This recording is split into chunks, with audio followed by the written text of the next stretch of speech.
presidency than I did. And so I hadn't at this point, even though I'm at Penn, I hadn't walked away from the idea that I may run for office again. If I ran again, I'd be running for president. And so what was happening, though, what month did Bo die? May 30th. 2018. Was it 2015 he died? 2015. I think it's 2015. I'm not sure the months are, but I think that was That's right, Mr. President. And what's happened in the meantime is that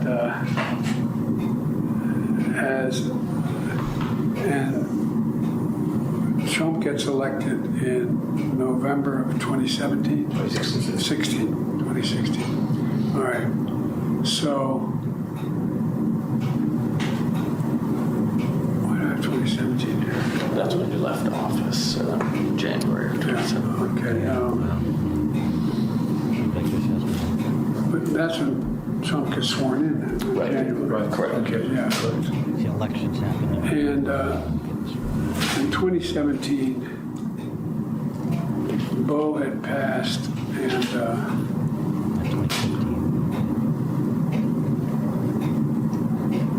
this is personal. The genesis of the book and the title, Promise Me Dad, was I know you're all close with your sons and daughters, but Bo was like my right arm, and that was my left. These guys were a year and a day apart, and they could finish each other's sentences. And Bo, I used to go home on the train in the period that I was still in the Senate. Anyway. Probing, exacting, top of his game. Is that was that your reaction, Jeannie? No, I thought he just had a stutter. Yeah. How dare you make fun of somebody with a stutter? I know. Uh-huh. Mm-hmm. No, it's just, I mean, this is so depressing. October 8th and 9th of 2023, that was the condition of Joe Biden. It's amazing because until that debate in June of 2025, June of 2024, excuse me. Now I'm doing it. He's got me doing it. June of last year, nobody knew anything. They were shocked. You know, something else, as I've been watching all the damage control and the race to refurbish your reputation that you see being run by people like Jake Tapper. All these inner circle of people who protected Biden, who lied to all of us, good-willed people who were, doing our best. Maybe we could have done a little bit better, but we were trying to get to the real story of what was going behind this curtain that they put up around the president. Who are they? Why haven't they been named? I mean, I know Chuck Todd's gone on his little, the yapping terrier, formerly the hostess of Meet the Press, has gone on his little tirade against Chuck Schumer as one of those individuals who misrepresented. But all this inner circle, again, the inner circle's responsible. It shall never be named. No one is. If you start naming people, that is accountability. When you just talk about sort of organizations or mistakes making themselves, then everybody can preen accountability without anybody ever having, any individual person ever having to be held to account. And that's what they're doing right now, it seems to me. Well, I think also, this idea that maybe they're going to push it off as something that Jill Biden did or Jill Biden hid or Jill Biden was sort of in charge. That's not true either. Of course not. I don't think that she's got two nickels to rub together in her head. But how do you hide this from everyone that the president interacts with on a daily basis? The layers of hiding that you have to do for people that have access and want access. Not to mention that fourth estate that is always dutifully trying to hold those in power to account to the people. Sure they are. Well, they I didn't mean, hide it very well. I mean, no. that's the whole thing. They did. Well, right, because, and this is what they're all saying now, even like the David Axelrod, who's getting so much credit for raising the question earlier than the others, which was still very late in the game, whether Biden should be running again. Oh, David Axelrod warned us. Oh, my gosh. 90% of the American public had figured this out before one Dem apparatchik was willing to break ranks. I mean, this is what they were saying after the Her report was released. Mm-hmm. So the Her report, so that's the interview in October of 2023. The Her report is released in February of 2024. There's all this commentary, and then they were attacking Her, Robert Her. How dare you ask about Beau Biden's death? Have you no decency, sir, and all of this business? Well, he brought it up. He didn't ask about his death. Right. He did. He was the one that initiated it. Joe Biden did as a misdirection play to the best he could come up with one to answer the simple question that was asked at the beginning of that exchange. Where'd you keep the classified documents? Let me tell you about my boy Beau. Yeah, okay. Mm-hmm. And this is like, you know, one of those classic examples that should live forever in infamy, should be part of his permanent record. And anybody who watches this guy other than for sort of prurient interests, other than like a gaper's look at a car crash, Joe Scarborough, I mean, how you take a word that he says seriously? Joe Scarborough, April of 2024. The interview was October 23. That's his condition, as we all saw. I mean, all that interview snippet was a montage of everything that the American people had seen in the public domain, which informed their opinion of the president's condition. But here was Joe Scarborough in April of 2024 doing his damn best. But comparing that guy's mental state, I've said it for years now, he's cogent. Mm-hmm. But I undersold him when I said he was cogent. He's far beyond cogent. In fact, I think he's better than he's ever been. Intellectually, analytically, because he's been around for 50 years. And, you know, I don't know if people knew this or not, Biden used to be a hothead. Sometimes that Irishman would get in front of the reasoning. Sometimes he would say things he didn't want to say. This is, and I don't really, you know what, I don't really care. Start your tape right now, because I'm about to tell you the truth. And F you if you can't handle the truth. This version of Biden, intellectually, analytically, is the best Biden ever. Not a close second. And I've known him for years. The Brzezinskis have known him for 50 years. If it weren't the truth, I wouldn't say it. And F you if you don't believe him. How about that? Well, that's his legacy. It should be, at least. I mean, the entire media they're so corrupt. How about that all-in statement? I mean, that is, whoo. It's, every time I play it, and it can't be heard enough. It's just remarkable. There's somebody who is all in, soul completely sold, not a shard of it left. Long ago. And F you, because that's the truth. Okay, Joe. Matt in Mount Greenwood.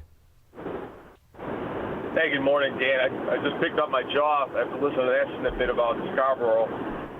Anyways, I heard Ted Cruz speaking just yesterday about his time while Biden was president. Not one time did Ted Cruz speak to that man. And he said virtually no Republican senators did, which is a complete anomaly. He said when he was in office, when Biden was in office, or Obama was in office, he said he even spoke to him regularly, several times a week on occasion. But this is unbelievable. What I just heard Scarborough say is amazing.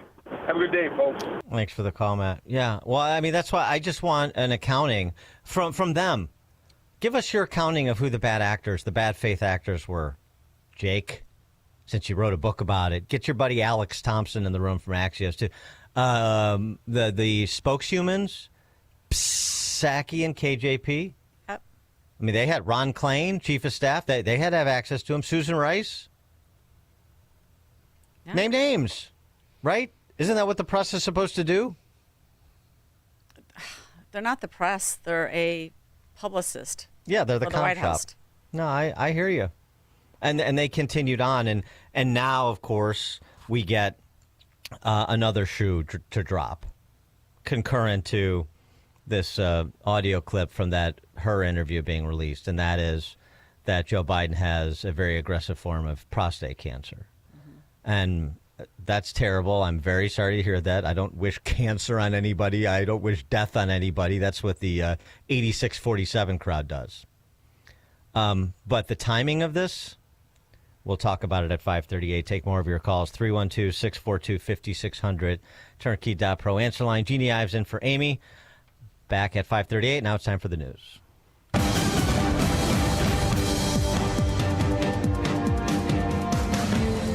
Good morning. It's 46 degrees in Chicago in the AM 560 The Answer newsroom. I'm Nikki Whaley.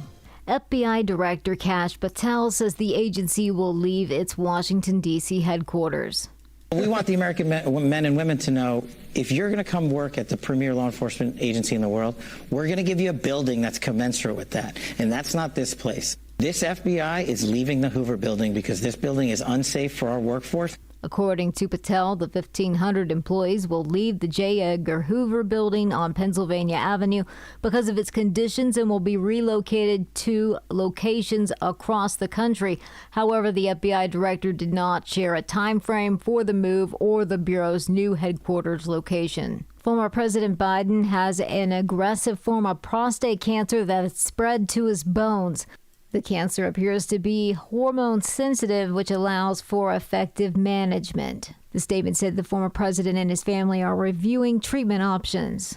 This report is sponsored by Blindster.com. Looking for affordable blind shades or shutters for your home? Don't hire an expensive pro. Check out Blindster.com, where they can offer custom-made window coverings at guaranteed low prices with a team of pros ready to help you every step of the way. Blindster.com. Chicago's Morning Answer continues next, but now check your forecast from the National Weather Service. Hugh Hewitt always has the biggest guests. I've seen you talk about Trump derangement syndrome and do so with humor, but it's getting worse. What is it about you that deranges them so much? Well, I win. You know, they were losing for so long. They're losers, but I win. And when I win, it drives people crazy, and I win a lot. The Hugh Hewitt Show, afternoons at 2, right before Sean Thompson at 4 on AM 560. The Answer. If you have high blood pressure, May is your month. Well, let me rephrase that. May is High Blood Pressure Education Month, a time to raise awareness about high blood pressure and stroke prevention. If you or someone close to you has high blood pressure, also known as hypertension, which is a risk factor for heart disease and stroke, here's what you can do to manage it. Eat a healthy diet and maintain a healthy weight. Exercise regularly. Limit alcohol and avoid smoking. Take medications as prescribed and monitor your blood pressure. And something else many have success with, drink 120 Life. Yes, 120 Life, the delicious juice and powdered mix with natural ingredients that's shown to lower blood pressure. Try it yourself risk-free with a 2-week trial pack. Go to 120life.com and use coupon code 560 to save 15% and get free shipping. They're so sure it can noticeably lower your blood pressure in 2 weeks, they'll give your money back if you're not satisfied. Order now. Visit 120life.com. Use coupon code 560 at checkout. Your business is under attack 24 hours a day, 7 days a week. It's a fact. Small businesses are the low-hanging fruit. You may think you're protected, but you're vulnerable in many ways, and cyber attackers actively prey on small businesses. But Turnkey can protect you. Turnkey is the key to cyber protection. Turnkey has a quick and efficient 12-point evaluation to determine if your business, your profits, are at risk. And right now, for a limited time, Turnkey is offering the first month of service to all new customers free. Peace of mind, free. It includes all Microsoft licensing, antivirus, anti-malware, and completed data backup both on-site and off-site, plus help desk support. Don't leave you, your employees, and your customers vulnerable. Talk to Turnkey. Visit turnkey.pro. 3 decades of experience. That's turnkey.pro. Turnkey, the champion of small business. Give your liver the support it needs with Active Liver. Go to NORDICUSA.com, Amazon, or ask for Active Liver at your local CVS. New you, new Nordic. Now, your official weather forecast. Turning cloudy today, cooler shower this afternoon, high today 56, clouds and breezy, some late night rain, low tonight 48. Rain at times, windy, cool day tomorrow, the high tomorrow at 59. And then for Wednesday, rain and drizzle, high 56. I'm Steve Williams on AM 560, The Answer. Get the latest weather, traffic, and news updates online at 560theanswer.com. Now, from the Signature Bank Studios.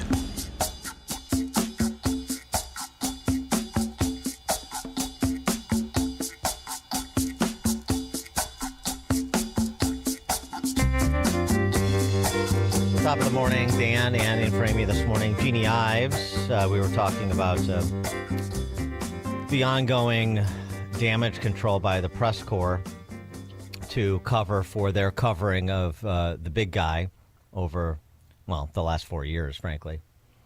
And this against the backdrop of the new audio that was released on Friday of the interview that Special Prosecutor Robert, don't call me Ben-Hur, did with the big guy, which just confirms, again, everything we already knew. It's the same sort of, as I said, it's sort of a montage of things that have been digested from the public domain from Biden's various public appearances where he was clearly out of sorts, to be polite about it. And then in addition, right after that audio drops, we get the news that, as you heard on our news just now, that Biden has a very aggressive form of prostate cancer. Yeah, well, part of the treatment is removing testosterone. I didn't think he had any left. But. Hi-oh. Donald Trump posting the statement on Truth Social. Melania and I are saddened to hear about Joe Biden's recent medical diagnosis. We extend our warmest and best wishes to Jill and the family, and we wish Joe a fast and successful recovery. Pro forma, but, the right thing to say. I mean, you don't wish cancer or death on anybody if you're a decent person, if you're civilized, which... distinguishes the civilized from, the people you saw on display that hands across Chicagoland, human chain over the weekend. We'll get to that. But the timing of the announcement, is this more of the damage control? And, and what kind of person would use an illness to try and misdirect people's attention away from a political matter? Well, we know exactly who that would be. Right. And then what does it say about his sort of another layer as to his fitness to serve? Dr. Stephen Quay, University of Michigan Medical School. Prostate cancer is the easiest cancer to diagnose when it first starts and to watch it progress to bone metastases. The PSA blood test shows the rate of cancer cell growth. For even with the most aggressive form, it is a 5 to 7 year journey without treatment before it becomes metastatic. Meaning it would be malpractice for this patient to show up and be first diagnosed with metastatic disease in May of 2025. It was highly likely that he was carrying a diagnosis of prostate cancer throughout his White House tenure, and the American people were uninformed. I caught a Gateway Pundit article, though, July 2022. Did Joe Biden just announce he has cancer in garbled climate change speech that he gave in Massachusetts?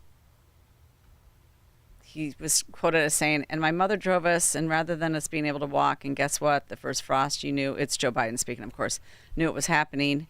You had to put on your windshield wipers to get literally the oil slick off the windows. That's why I, and so damn many other people I grew up with, have cancer, he said.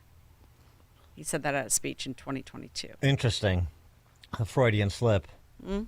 What? So right. So speaking to his with declining cognitive condition, right? Right. That was 22. Yeah. But I mean, if that, I don't know. I'm not a medical doctor, but yeah, it seems to me a late stage prostate cancer for the former president and vice president of the United States, who I assume who has the best doctors in the world, and I assume was getting the regular checkups, particularly when you're in your 70s and now 80s, and now this is discovered, and it's announced against the backdrop of Joe Biden's effort to recast his his legacy for the historians, appearing on The View and doing these interviews, and then this comes out, all the talk about and the finger pointing about this, and then the audio comes out, and now this does. And of course, what's the immediate response? The immediate response, David Axelrod, conversations about Biden's mental acuity should be more muted and set aside for now as he's struggling through this. Oh, well, David Axelrod has spoken. Red diaper baby David. Yeah, his parents were commenting. Now, actually, it should be dug into. Did his doctor also cover this up? Put him on the, have a hearing about it.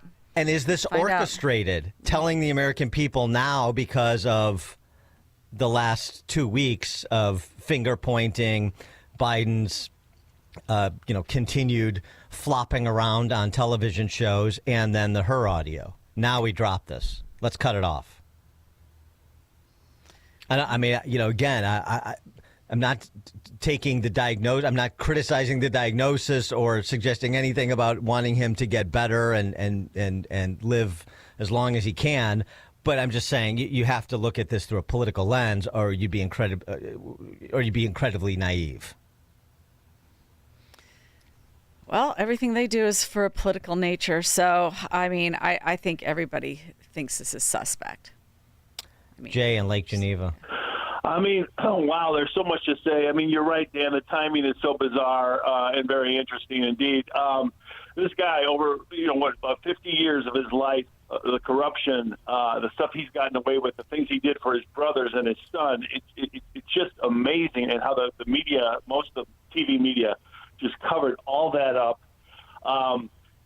So much to say here. I think he's going to go down in history as one of the most corrupt presidents ever. I appreciate the afternoon guy there, Sean, talking about how he got his kid, George W., put Hunter on the board of Amtrak when he was a young man in his 20s, I think.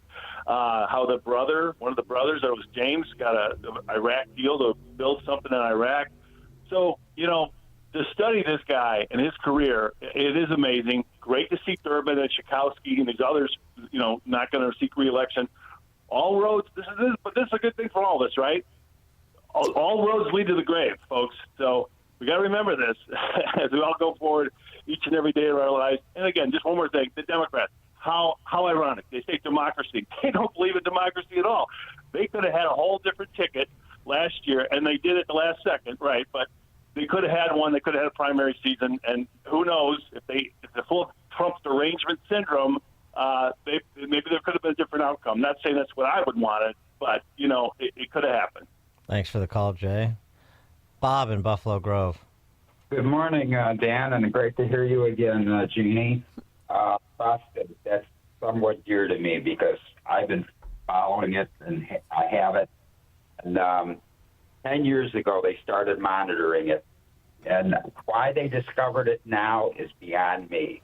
Because they monitored it for me, and I watched the numbers go up, and then finally it had to be taken care of. So here we have another cover-up. And there's some more tests that I'm wondering if he ever had, because for seniors, you should have a colonoscopy test every 5 years. And has he ever had one of them? I can't imagine the president of the United States, even the vice president of the United States, even a U.S. senator who is not getting all of your recommended tests at the recommended intervals, right? That would be very surprising. Mm-hmm. So wait, Bob, are you okay now? Are you past the prostate cancer? Took care of it. It's just amazing the technology they had. And, when I was diagnosed with it, I got really scared because my grandfather died of it back 50 years ago. And back then they had no treatments. And now now it's really easy to take care of. Yeah, right. All right, very good. I diagnose it early. It's really easy. Yeah, but Biden was expendable. Bob. Honestly, he was expendable. If they didn't treat this and intentionally hit it, that diagnosis, they didn't care. I'm sure they treated it. They just didn't disclose it. I mean, that's what I suspect, right? I don't know if it metastasized to the bone. Yeah, but doesn't sound like it was. Well, I mean, aggressively treated at least. I suppose. Well, I mean, maybe that was a political decision. Like we either have to remove it or do radiation. Mm-hmm. I don't want to remove it because I don't want to have surgery because surgery will be disclosed and then it'll open up this whole. I mean, I don't know. This is pure speculation, but. Right. Yeah, I mean, it would be nice. And then meanwhile, also too, by the way, meanwhile to this, don't forget the D.C. press corps demanding to see Trump's medical records, demanding that Trump take a cognitive test. Yep. Right? This is the classic projection. They knew. Yeah. Jose in the Western Burbs. Hey, good morning, guys. Long-time listener, first-time caller. All right, great. I mean, I just get to the point where I'm so upset I finally had to call to speak my mind. I have a few things to say. I'll make it quick. I think the entire Congress needs to be cut in half, 50 senators and maybe tops 200 House of Representatives, because I just think these fools, they can never get anything done. There's a saying that says too many C's and not enough Indians. To me, it's more like too many fools and not enough patriots in our Congress. Second thing is, Robert Hur, to me, he seems compromised. How does it take 4 months? I think the interview was in October and the report was in February. Mm-hmm. It's just too long for him to come up with a report on a simple interview. Like, I feel like there was some obstruction or that he's compromised. I'm not buying, And the third thing is, I can make a better quality recording in my kitchen than the quality of the interview. Why in the 21st century with technological advances that we have, that interview sounds so crappy?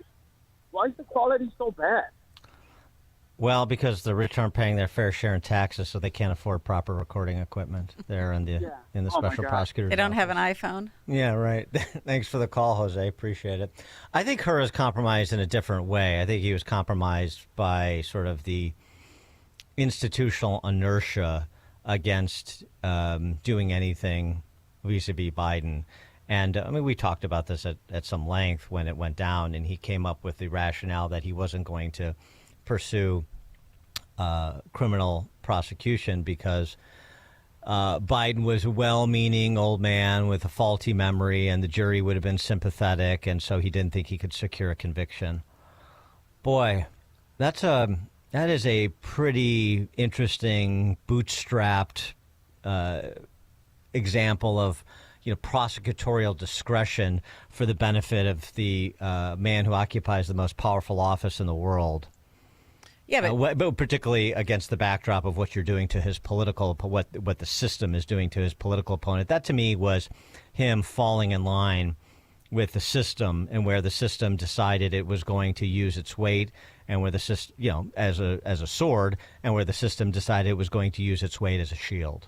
Well, they were never going to prosecute Biden over the classified documents thing. So the fact that Hur said anything at all, and especially told people that he was cognitively challenged, I mean, I think that's actually really important, that he did. And it's just the rest of the system didn't pick it up. And the media also just didn't bother to, push it further either. And I think that's the problem. Well, I think everybody's playing a role. I mean, I think this is okay. Broadway quality. So Hur plays the role. All right, so we got to come up with an out that for him that's distinguish this from the Trump case. So here's the out, and then you guys can go all hi-hat on me. Say, oh, my God, you asked about Joe Biden. Oh, my God, you're saying something about Joe Biden we know to be untrue. So then you can rally the people back behind Joe Biden as being wrongly targeted by big, bad Robert Hur. Hilarious. I mean, very much like Hunter Biden was targeted by big bad Weiss. I mean, it's a joke. These guys are, career prosecutors. Oh, federal prosecutors. Boy, that looks good on a walk card when a former federal prosecutor is running for office. And then you actually see a lot of them in action, and you find out they're politicians in Brooks Brothers suits, just like there's a lot of politicians wearing robes. So if it was a script, who's the screenwriter? And they fall in line for their own, political advancement. They understand how the system works, and they understand how you get ahead, and everybody wants to get ahead. Who's the screenwriter? Yeah. I mean, Obama's behind all of this. It was his third term. Yeah, I think it's sort of Obama world, right? I mean, because it was a lot of the same players from Obama terms 1 and 2. And I think there's a nucleus there, and instructions radiate out from the nucleus, and then everybody more or less falls in line. Well, I mean, if the Devin Nunes, and I think we'll probably talk about it later, that tape, he basically says it was Obama behind Russian collusion. Yeah, well, I mean, but it's all of a like the world's. I mean, like Clinton world versus Obama world versus Biden world. They all come together when it's time to win, right? So, I mean, is Mark Elias is that scumbag attorney? And I use that term loosely. Is he Hillary's guy? No, he's not Hillary's guy. He's the systems guy. And so, and whatever the rivalries are between Obama world and Clinton world and Biden world, they all come together when Obama's on the top. We got to get him across the finish line. When Hillary is the nominee, and see, we got to get her across the finish line. 2020, 2024, we got to get Biden across the finish line. We got to prevent Bernie. I mean, they all come together. So I think you have sort of a loosely affiliated group of people that operate in different spaces within the system, and nucleus of power, and then it radiates out, and they have enforcement mechanisms for anybody who doesn't want to fall in line. Some more dramatic than others. You know what I mean? Well, don't you think? Yeah, I mean, no, I think that they all do. They all do fall in line, and you see it in Chicago, and you see it in Illinois, and the nexus there is, Obama and Hillary, quite frankly. Right, but I mean, you have Obama learned this in Illinois. I mean, he learned from Mike Madigan how this is all done. Well, right, power and control. But you have to fold in. It's the Soros funding arms. It's the Hollywood. It's the Wall Street. And Fortune 100 C-suite types. I mean, there's a lot of. There's a lot of blocks in the hierarchy of this whole thing, but there is that nucleus, and then and then it radiates down and around the mission. Yeah. Jim in LaGrange. Well, this is the frustrating part about this, Dan and Jeannie, is that this is the presidency without consequences. It's nameless, faceless people for 4 years. We're never going to find out who these folks were. They're never going to be held responsible for the actions that occurred. And all that happens is that America and the American people suffer in the end, and we have to restart everything. And I think that was part of the reason why Trump was able to come back and make his comeback and be as strong as he has been.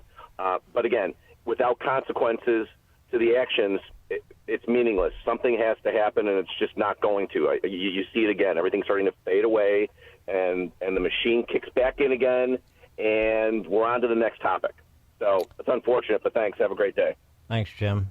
Mike in Union. Yeah, do you remember Trump's first term when Dr. Ronnie Jackson was ridiculed and harassed in the media? Where was Biden's doctor being harassed? The hypocrisy is just unbelievable. And then I think you hit it when you said, who's in charge? It's Soros. And you're right, Jeannie, the Madigan way. Nothing has to be written down. No phone calls need to be made. Everybody knows what to do. Thanks, guys. Thanks. Yeah. And here, as they're nationally trial lawyers, now they're the public sector unions, to some extent trade unions. Yeah, there's a lot of institutions within the system that can be activated. Yeah, they build their winning coalition about, literally behind government power, whoever controls the government power, helps them out, and that's exactly what happened at the national level. Yeah, spoils of war. Yeah. It's all about the spoils of war. I mean, which means has nothing to do stuff. with being American or America's best interest at all, not one bit. Something else, though, about Biden that has to be mentioned, because I'm sorry he has prostate cancer, but he's a bad guy, and he should go down as a villain, as somebody said, perhaps the most corrupt president.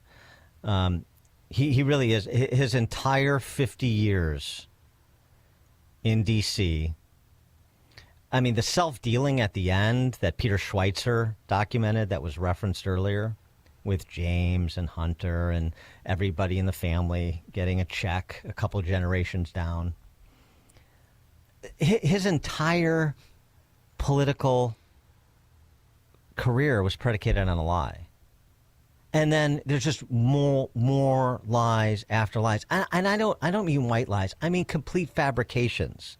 Right? It's funny. He's a fabulist. I was, number one in my law school, and he was nowhere close. And I did this, and he didn't do it. And I did that, and he didn't do it. And he plagiarized, a British labor leader, like forced him out of the '88 presidential race. And I mean, just on and on and on. Just a pathologically dishonest guy who was over his skis at 29, just as much as he was at 79.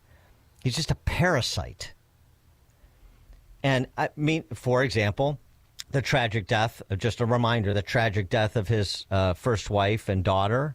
Yep. And he lied about that. It said it was a DUI. It wasn't a DUI. The accident and the party responsible, the guy driving drunk. That guy wasn't driving drunk. But he has to slime somebody. It was an accident. That person never faced charges. It was just an accident. And he has to slime people, though, to build himself up. It started at the very beginning, and I was reminded of this piece by Andrew Kerr over at the Washington Free Beacon from March of 2024. Biden, remember his presidential campaign in 2020 was predicated on what? Charlottesville. Total lie. Oh, yeah. And so he lied about what happened in Charlottesville, what President Trump said in Charlottesville. Or about Charlottesville, right? That was a lie. But his entire career was a lie.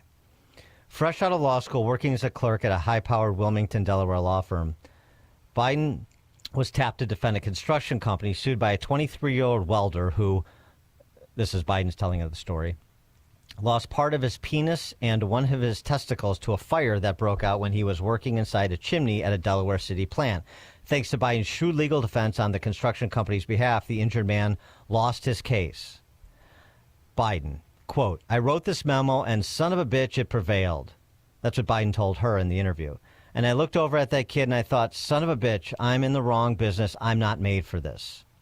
Biden said he was so racked for guilt that he concocted an excuse to avoid a celebratory lunch with one of the firm's named partners, walked into the public defender's office to ask for a job that very day. It's the only time I ever lied, Biden told her in that interview on October 8th. And that's what began his political career. In fact, Biden did work at a law firm tapped to defend a construction company negligence suit like the one he described. That case concluded in '68 while Biden was still in law school, and the welder won, walking away with $315,000, which is about $2.8 million and $24. Completely invented. And that was the basis. He told Robert Hur he could have been charged for perjury right there. But I know he's too old to stand trial, too old and infirm to stand trial, but he's not too feeble to be president. What a scam. All right, coming up at 6:06, we'll turn our attention to accountability. Kash Patel, it is now 6 o'clock, AM 560 WIND. Sir. I'm Dave Anthony, Fox News. Less than 4 months after leaving the White House. Diagnosed with prostate cancer characterized by a Gleason score of 9 with metastasis to the bone. While this represents a more aggressive form of the disease, the cancer appears to be hormone sensitive, which allows for effective management. The former president's team says he's now reviewing treatment options, and now political leaders on both sides of the aisle are offering their support to Biden and his family. That's Fox's Brooke Singman. President Trump wished former President President Biden a fast and successful recovery.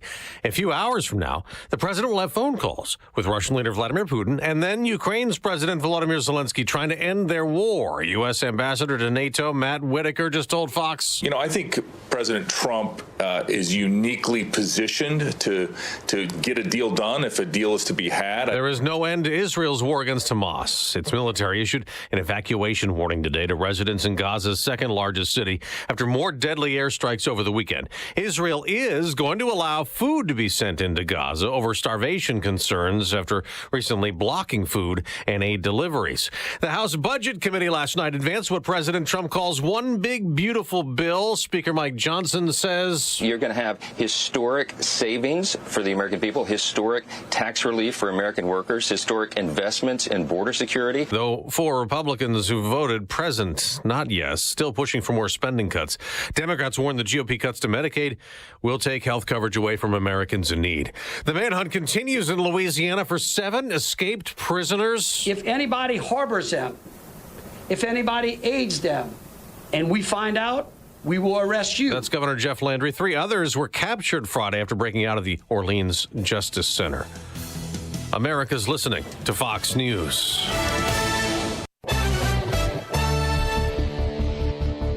Good morning. It's 46 degrees in Chicago in the AM 560 The Answer newsroom. I'm Nikki Whaley. Deere and Company's reporting net income of just over $1.8 billion for the second quarter. The company also says it expects tariffs to cost them $500 million this year, and as a result, Deere says that they're taking a measured approach to earlier plans to invest $20 billion in the U.S. over the next decade. The Illinois Gaming Board is launching new training to combat human trafficking. All casino employees must complete annual human trafficking training, including information on what makes an individual susceptible to human trafficking and different types of human trafficking. Casinos must establish and implement employee procedures for documenting, reporting, and responding to suspected instances of human trafficking within gaming and non-gaming areas, as well as post-human trafficking awareness notices. Pope Leo is calling for unity within the Catholic Church. The Chicago native sent the message during his first Mass yesterday as the leader of the Roman Catholic Church. The first American-born pontiff said that there was no room in the Catholic Church for religious propaganda or power plays. He also condemned economic policies that exploit the earth's resources and marginalize the poorest. News is a service of almostfreeteeth.com. What if you could save on average 90% for dental implants and get 100% of your smile back? With the Blue Cross Blue Shield PPO or FEP, it's possible. Check if you qualify at almostfreeteeth.com. A check of the roads coming up in 2 minutes on AM 560 The Answer. Hey Chicago, it's me, Larry Elder, the sage from South Central, the great Eldersky, Don Lorenzo, and I want you to join me along with Dan Proft and Sean Thompson for AM 560's upcoming cigar nights on May 21st and 22nd. I'm looking forward to meeting all of you and sitting down to talk about everything that's been happening during the first 100 days of the Trump administration. Get your tickets today at 560theanswer.com/cigar. That's 560theanswer.com/cigar. And I'll see you on May 21st and 22nd. Living with everyday pain is like having a voice that always says, no, you can't do that. No, you better sit this one out. It's no way to live. So if pain is affecting you, see how Relief Factor can help get you back to life on your terms. One where you say yes a lot more. Relief Factor is a daily supplement that fights pain naturally. Developed by doctors, Relief Factor's unique formula of natural ingredients does not just mask pain, it helps reduce or eliminate it for good.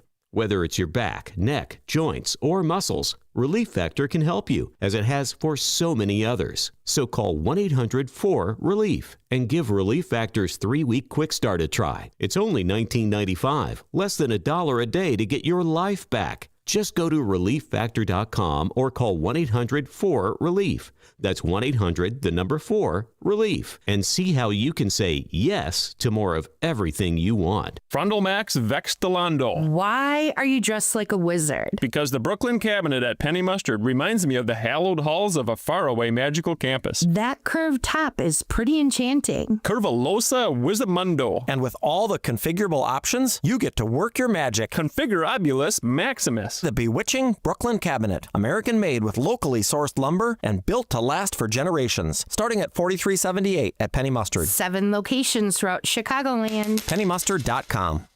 Rick Borick, host of Unleash Your Wealth, talks about the importance of tax planning in retirement. A qualified financial planner can take you through all the steps to show you every single legal way you can use to reduce and minimize your state income taxes across the board so that, again, you keep more of your money and your family keeps more of your money. Unleash Your Wealth, Saturday at 7 a.m. and our new time at 2 p.m. here on AM 560, The Answer. This is Chris DeGaulle for townhall.com. We've been greeted with some great news in recent days, and I want to be sure you didn't miss it. The Treasury shocked us with their second biggest budget surplus in history, thanks to Trump's tariff revenues. That's right, their second biggest budget surplus in history. Inflation numbers are down to 2.3%. That's the lowest 12-month average since February of 2021.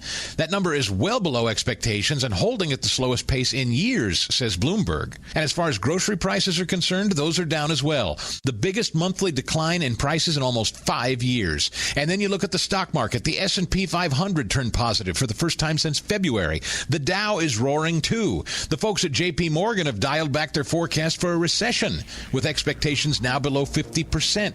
Goldman Sachs, same deal. So maybe it's not all gloom and doom after all. Maybe Trump 2.0 is, in fact, working. I'm Chris DeGaulle.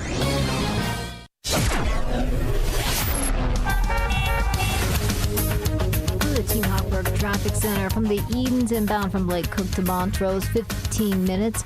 Outbound, about 13 minutes. On the Kennedy inbound from Montrose to the Burn interchange, about 10 minutes. Outbound, about 13 minutes. On the Eisenhower inbound from Wolf to the old post office, 13 minutes. Outbound, about 14 minutes. On the Stevenson inbound from the Tri-State to Lakeshore Drive, 18 minutes. Outbound, about 15 minutes. Traffic is a service of Low T Center. Guys, if you've been thinking of starting TRT, the time is now. You can visit any Low T Center or Synergex and get your consultation and test free. Don't let low testosterone slow you down this spring. Get the energy you need at Synergex or Low T Center. Offer limited. Book now at fixmylowt.com. Chicago's Morning Answer continues next, but now I check your forecast from the National Weather Service. Turning cloudy today, cooler shower this afternoon. High today 56. Clouds and breezy, some late night rain. Low tonight 48. Rain at times, windy, cool day tomorrow. The high tomorrow at 59. And then for Wednesday, rain and drizzle, high 56. I'm Steve Williams on AM 560. The Answer. Get the latest weather, traffic, and news updates online at 560theanswer.com. Now, from the Signature Bank Studios. This is Chicago's Morning Answer with Dan Proft and Amy Jacobson on AM 560. The Answer.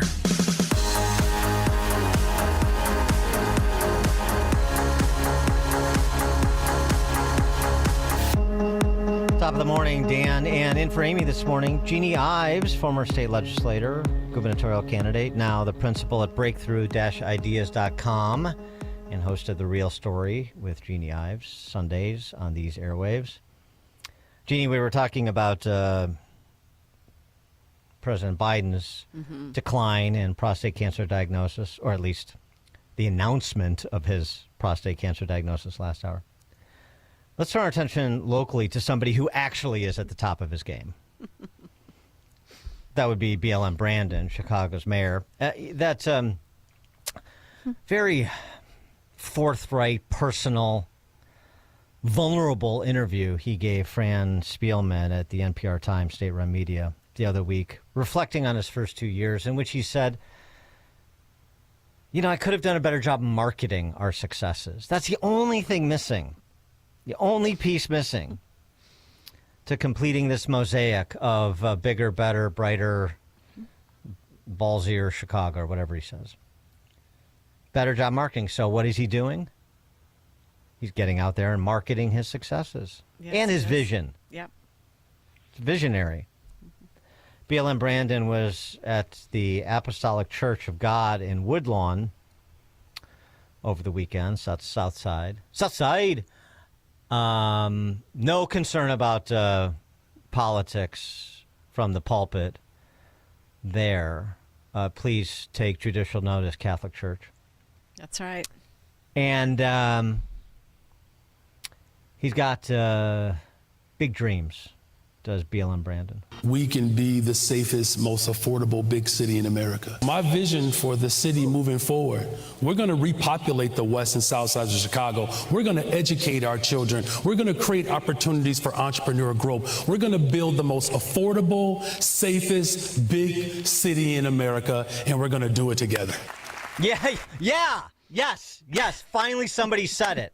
312-642-5600, turnkey.pro answer line. I don't know if you are like me and you jumped out of your pew when you heard that. Hey, look, I mean, he's 2 years in. What has he done? None of it.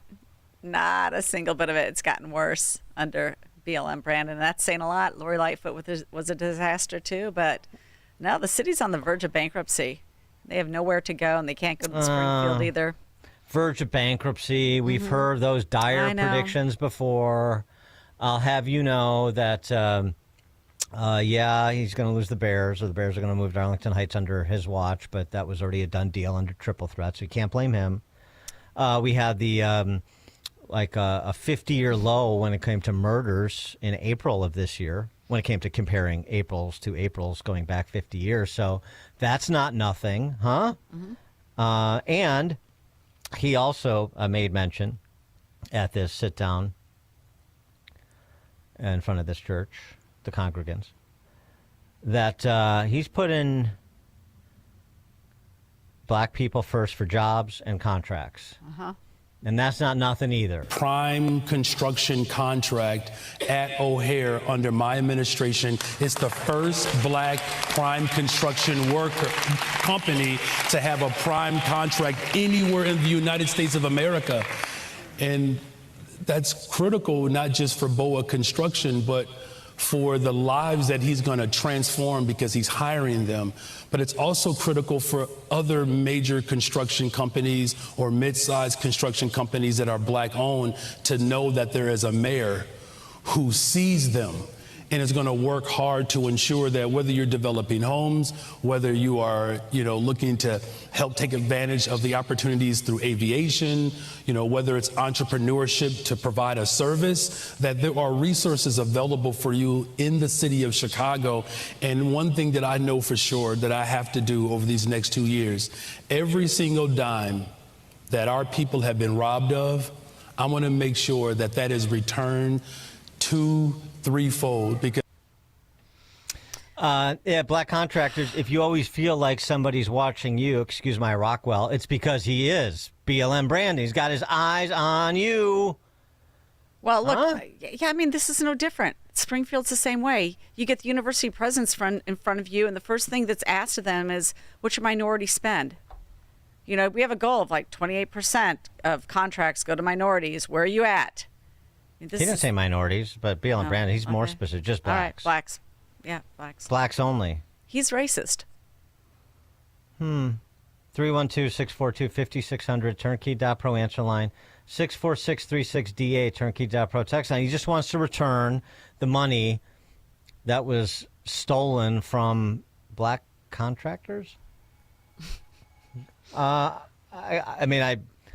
be happy to entertain a detailed outline of the accusation, but nobody asked for that at the church, surprisingly. Why?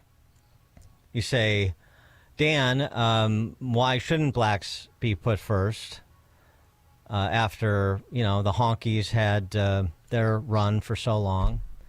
It's just time. We play tribal politics in Chicago. We can dress it up, more flowery language, but we play tribal politics in Chicago. So if it's good enough for the Irish, then it's good enough for the blacks or Latinos, or I should even be more specific, Mexicans or Puerto Ricans or Dominicans, whatever. Women. Right? We just women. Mm-hmm. I mean, if that's a women tribe. are a majority.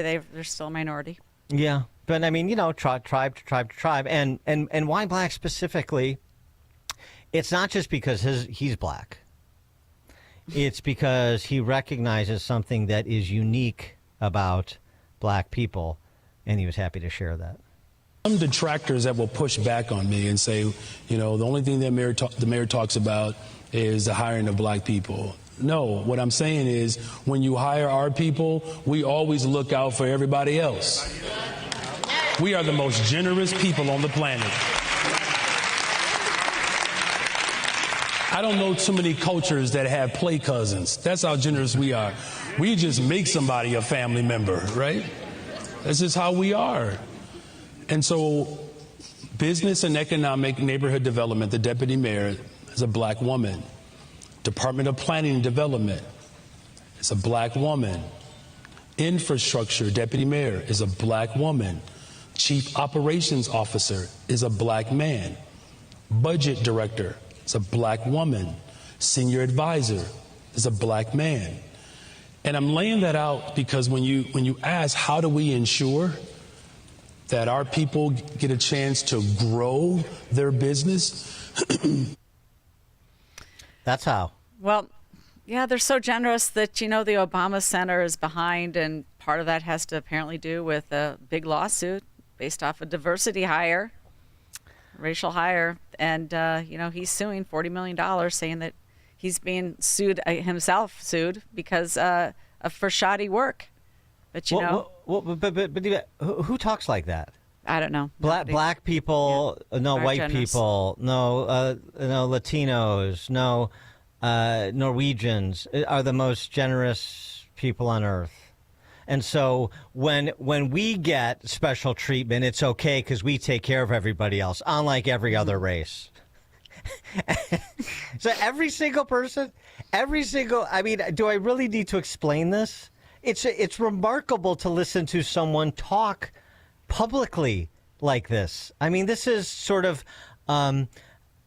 George Wallace romper room version. It's the same underlying philosophy. It's just dressed up in, pleasantries in a comfortable congregant setting. Here's the thing about it that the identitarians will never recognize, including BLM Brandon.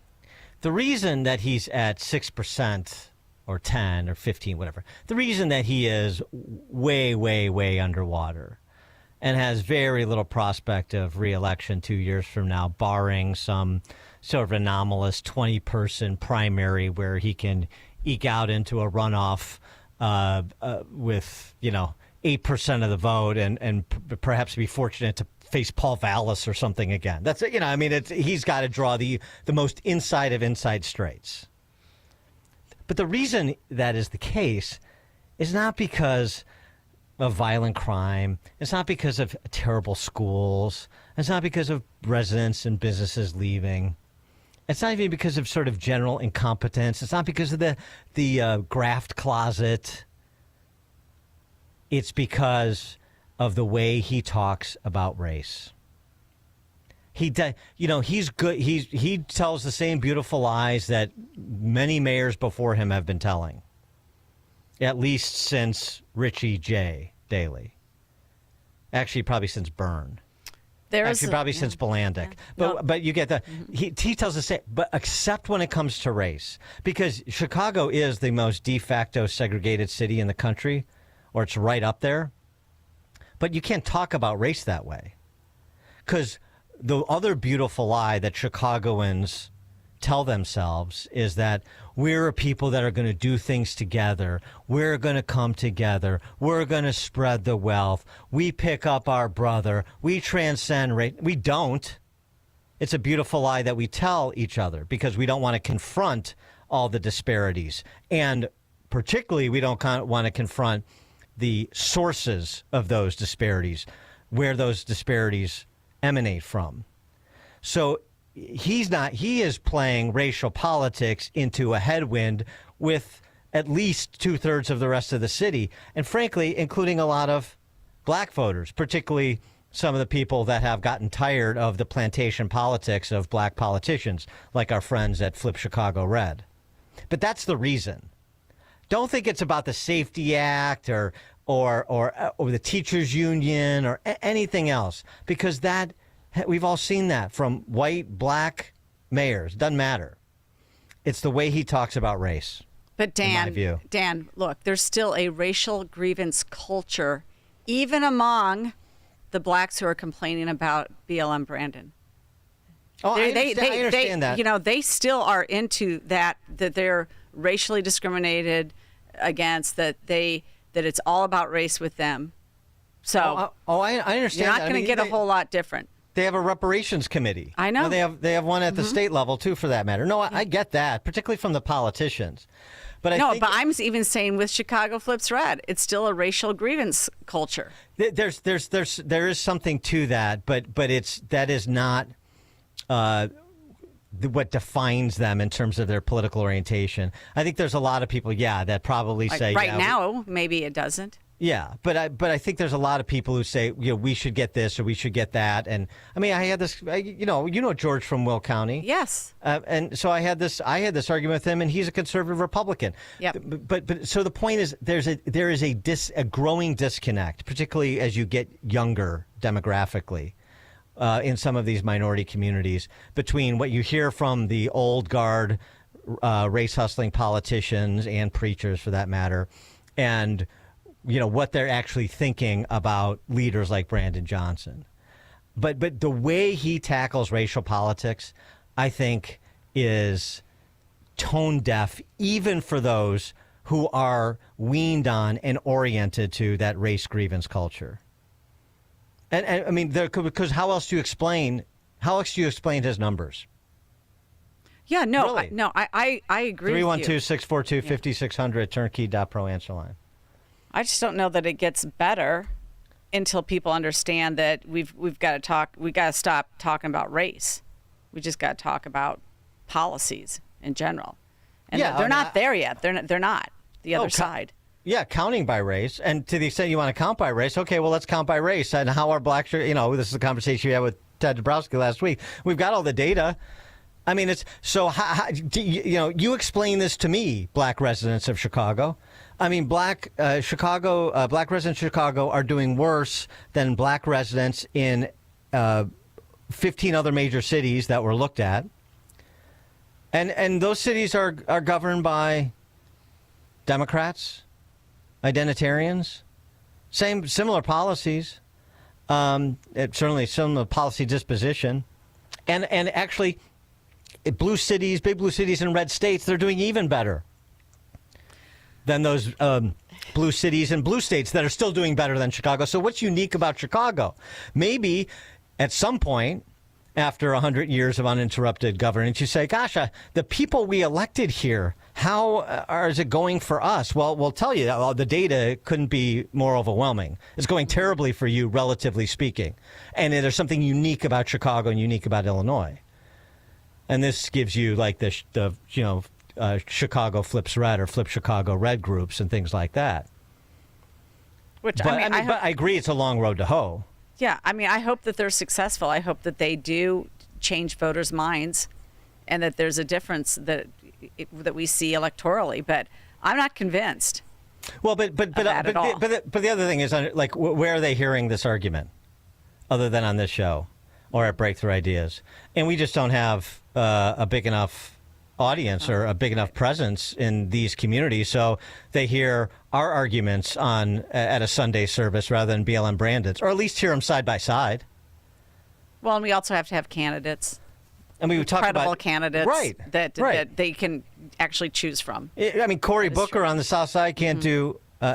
Cory Brooks. Excuse me. Cory Brooks on big difference. Cory Brooks on the South Side can't do it all by himself. It's not going to be one show or one pastor or one candidate. There's no sustained effort to get to integrate, frankly, and to force these discussions by just relentlessly making the arguments and providing the information, saying you choose for yourself. I mean, there's nowhere for us to go but up. So if you continue doing the same things, we've already built that into the price. So go ahead, do the same things. But I don't care. Brandon Johnson gets away with saying what he said on that clip, literally listing out all of his black administrators that he has put into office. Black woman here, black woman here, black man, black woman, black woman. And nobody else looks at that and says that's the most racist statement I've ever heard. You hired on race. And nobody says that. No, nobody. All these silly collectivist characterizations. These are the most generous people. These are the magical people. These are the bad people. I mean, it's kindergarten. It is. But that's how they talk in Springfield. I know. Every committee hearing, every floor debate, it comes down to this. I don't know how many times I've been called a racist. By the way, who's in charge of the Chicago Public Schools? Is it the KKK? No, because it wouldn't be as bad for the black kids in school. Who's in charge of the House? Paraphrasing something that Bill Bennett said 40 years ago. Who's in charge of WBEZ and the NPR Times? KKK? Because the story from Chalk Beach, Chicago, because they're on the case. But this is just, I mean, we're going to be good schools where every kid gets educated. Well, you got a problem. You got a lot of problems. One of them is sort of a predicate problem is 50,000 kids in CPS were absent for more than 20 days. And about 30,000 were absent for more than 35 days last school year. Mm-hmm. Yeah. It's a bit of a problem. By the way, we warned the anti-COVIDians like us, warned the COVIDians, you kick kids out of school, you're going to have a hard time getting a lot of them back. It's going to take more than a Bud Billiken parade to get them back. And here we are. But again, pay no attention to... action, but reaction. truancy laws are racist too, so we don't want to do anything about it. Listen to this mentality. Morning after morning in her junior year, Carmela McKeon thought about making the short walk to Farragut on Chicago's southwest side, only to retreat to her bedroom, twiddling away hours on YouTube still in her pajamas. She didn't realize just how many days she was absent last school year until a worried school counselor printed out her attendance record to share with her mother. Carmela, 18 at the time, 18, recalls staring at the printout and asking the counselor, I missed this many days of school, ? Like this is something that happened to her. She had only shown up for about a quarter of the year. I was totally shocked, she says now. Carmela's experience reflects a dramatic rise in absences among high schoolers in the country's fourth largest district. A spike that comes as schools nationwide grapple with lower attendance after the COVID-19 pandemic. Does anybody want to raise their hand and say, I was wrong for being a COVIDian and kicking kids out of school? Anybody in Chicago? No? The mentality, anybody want to comment over a chalk beat on the comment of a Carmelia, 18 years old, she's missed a quarter of the school year? She's like, how did that happen? Well, you just told us you would think about going to school and then you go back to get in your pajamas and play on YouTube all day. That's how it happened. What do you mean, how did it happen? And mom had to be contacted about her 17 or 18-year-old daughter sitting in her pajamas all day on YouTube rather than being at high school. Not that necessarily going to Farragut was much of an upgrade, but nonetheless. I mean, it's like institutional rot, cultural rot, and who wants to have that honest conversation at Sunday service? Oh, Dan, look, Carmela's going to get credit recovery. Then she's going to get somehow accepted into one of our public universities, and then taxpayers are going to pay all of her tuition and fees, and then she's going to take out some sort of level of student loan for living expenses. And then we're going to pay that off, too. And then she'll be a social worker, and we're going to pay that off. And then she's going to be a member of Congress. Yeah. Yeah, exactly. Jim from the road. Good morning. I have a question about Brandon Johnson and diversity hiring. And with what the federal government said, how can Brandon Johnson work within the process to get federal dollars at O'Hare Airport? Question mark. You mean, is he violating anti-discrimination law with sort of, if he's acting in furtherance of the rhetoric that you heard?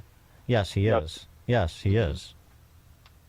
You have to be a little bit more cagey when it comes to talking about minority set-asides and WBE, MBE percentages and so on and so forth.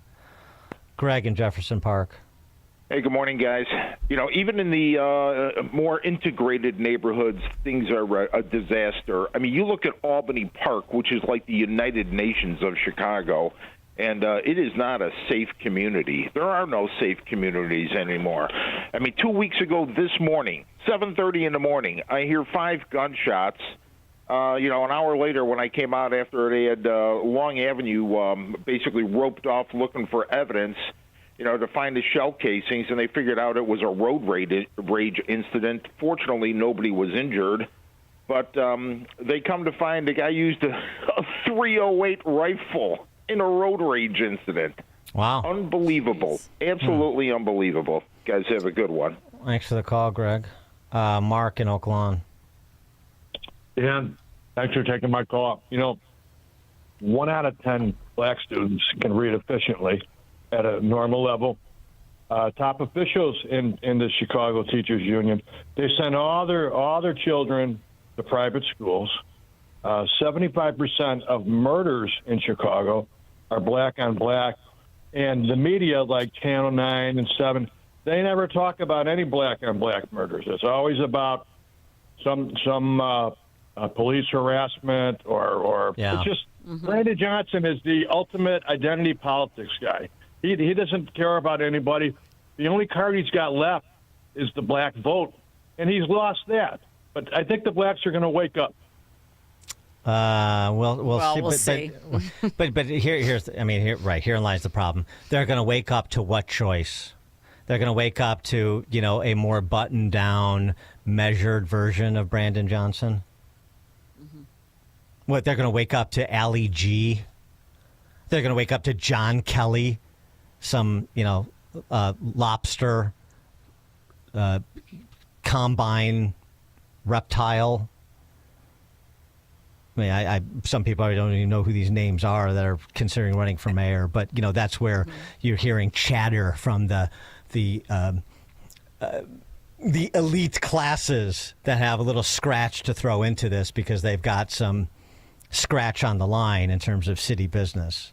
And they'll tell you about how concerned they are about the city's future and let's make the city great again. Like you're going to make it get great again with the next grifter in line? Give me a break. Coming up at 6:36. Are we at the end of the quote-unquote progressive political era? We'll put that question to Eric Kaufman, professor of politics at the University of Buckingham in merry old England at 6:36. And we check the headlines.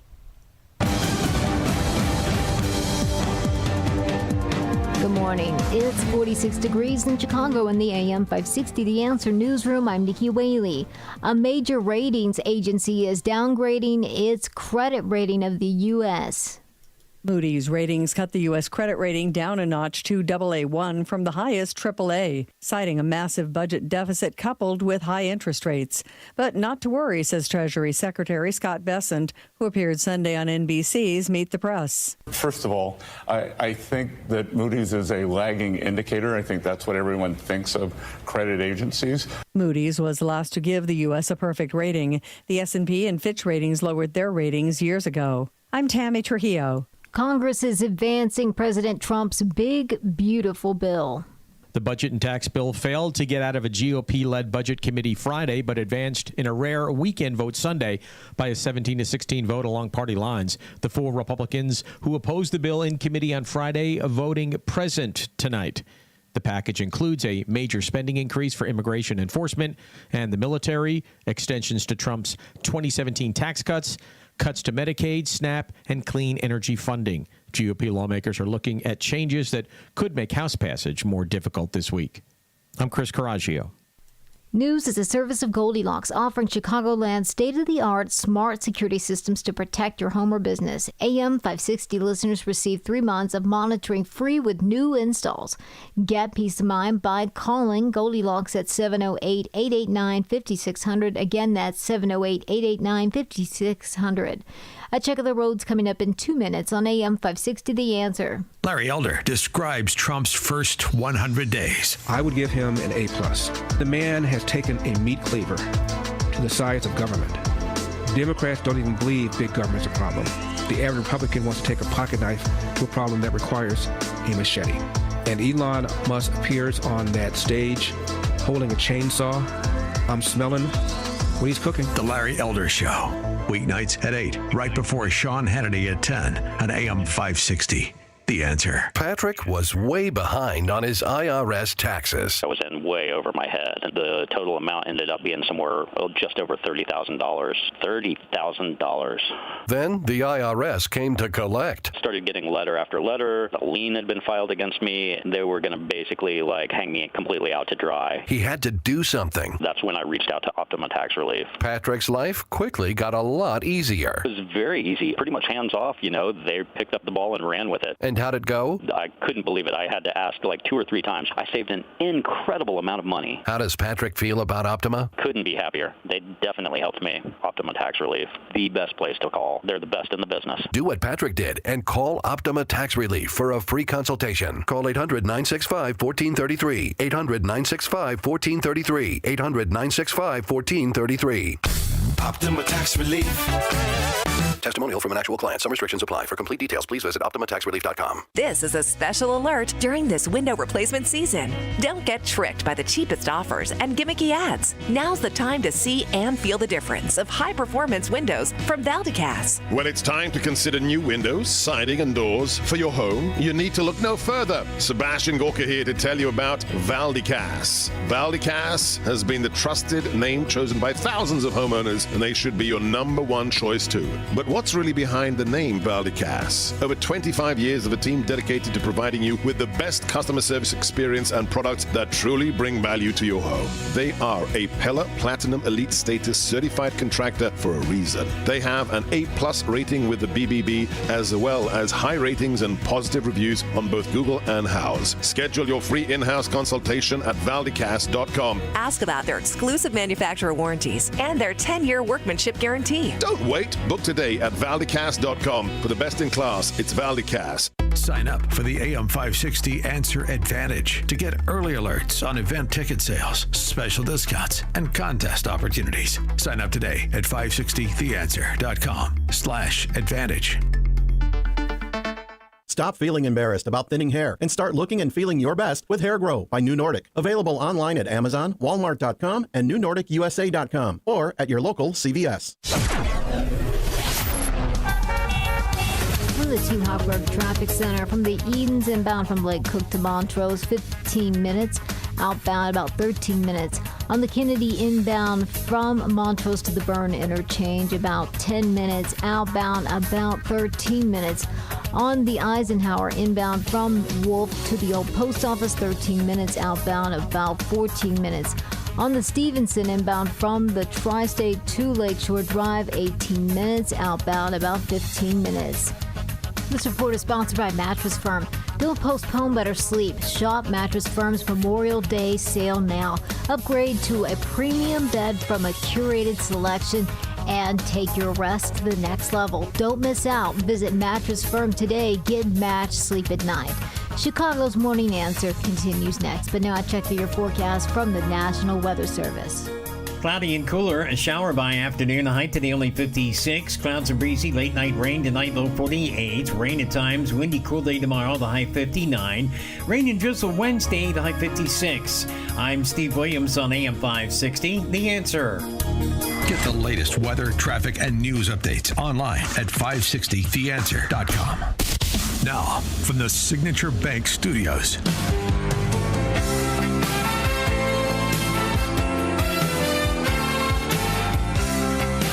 Top of the morning, Dan, and in for Amy this morning, Jeannie Ives, former state rep and gubernatorial candidate, Now the principal at breakthrough-ideas.com, and also the host of The Real Story with Jeannie Ives on these airwaves on Sundays. So, Jeannie, Tucker Carlson and Jason Whitlock did a little event. I saw that. They talked about the things that we should be talking about that we don't talk about because the sort of institutional left, the left's control of mediating institutions and so much media get us misdirected into talking about things that really lead us down intellectual cul-de-sacs. And Tucker Carlson mentioned two sins that we don't discuss enough that are denigrating American culture. One was greed. We'll save that for another time. But this other one that speaks to the neo-Marxist politics of the age being finally challenged, the counter-revolution to their attempted neo-Marxist revolution. The way he describes it is letting bad people boss us around. And he gives this sort of interesting example of when he went down to Selma, Alabama. This is a couple few decades ago, to build houses for the impoverished. I think it was with a church group. But take a listen. The second problem we have, I'll be quick, is that we allow the worst people in the world to occupy the moral high ground and stay there. And I learned this in college one summer when I went with a church group to build houses for poor people in Mississippi. And one of the places that we drove from New England to Mississippi, I'd never been in the Deep South before. It was wonderful, actually. I had all kinds of preconceptions about it. None of them were true. They do eat pig parts you shouldn't eat. I did learn that. But the people were great and super open-minded and friendly and Christian. But one of the things that shocked me most was the condition of a place called Selma, Alabama, which I'd heard so much about, and the famous confrontation on the Edmund Pettus Bridge, Bloody Sunday, and John Lewis, who I sort of knew because I was from D.C., was there and was badly injured and shouldn't have been. I'm not defending, okay, but that was kind of the pivot point in modern American history. Was that day, I think it was 1965, 60 years ago, on that bridge, in this town called Selma. It was 18,000 people-ish, 22,000, small town. I went to Selma. You ever been to Selma, Alabama?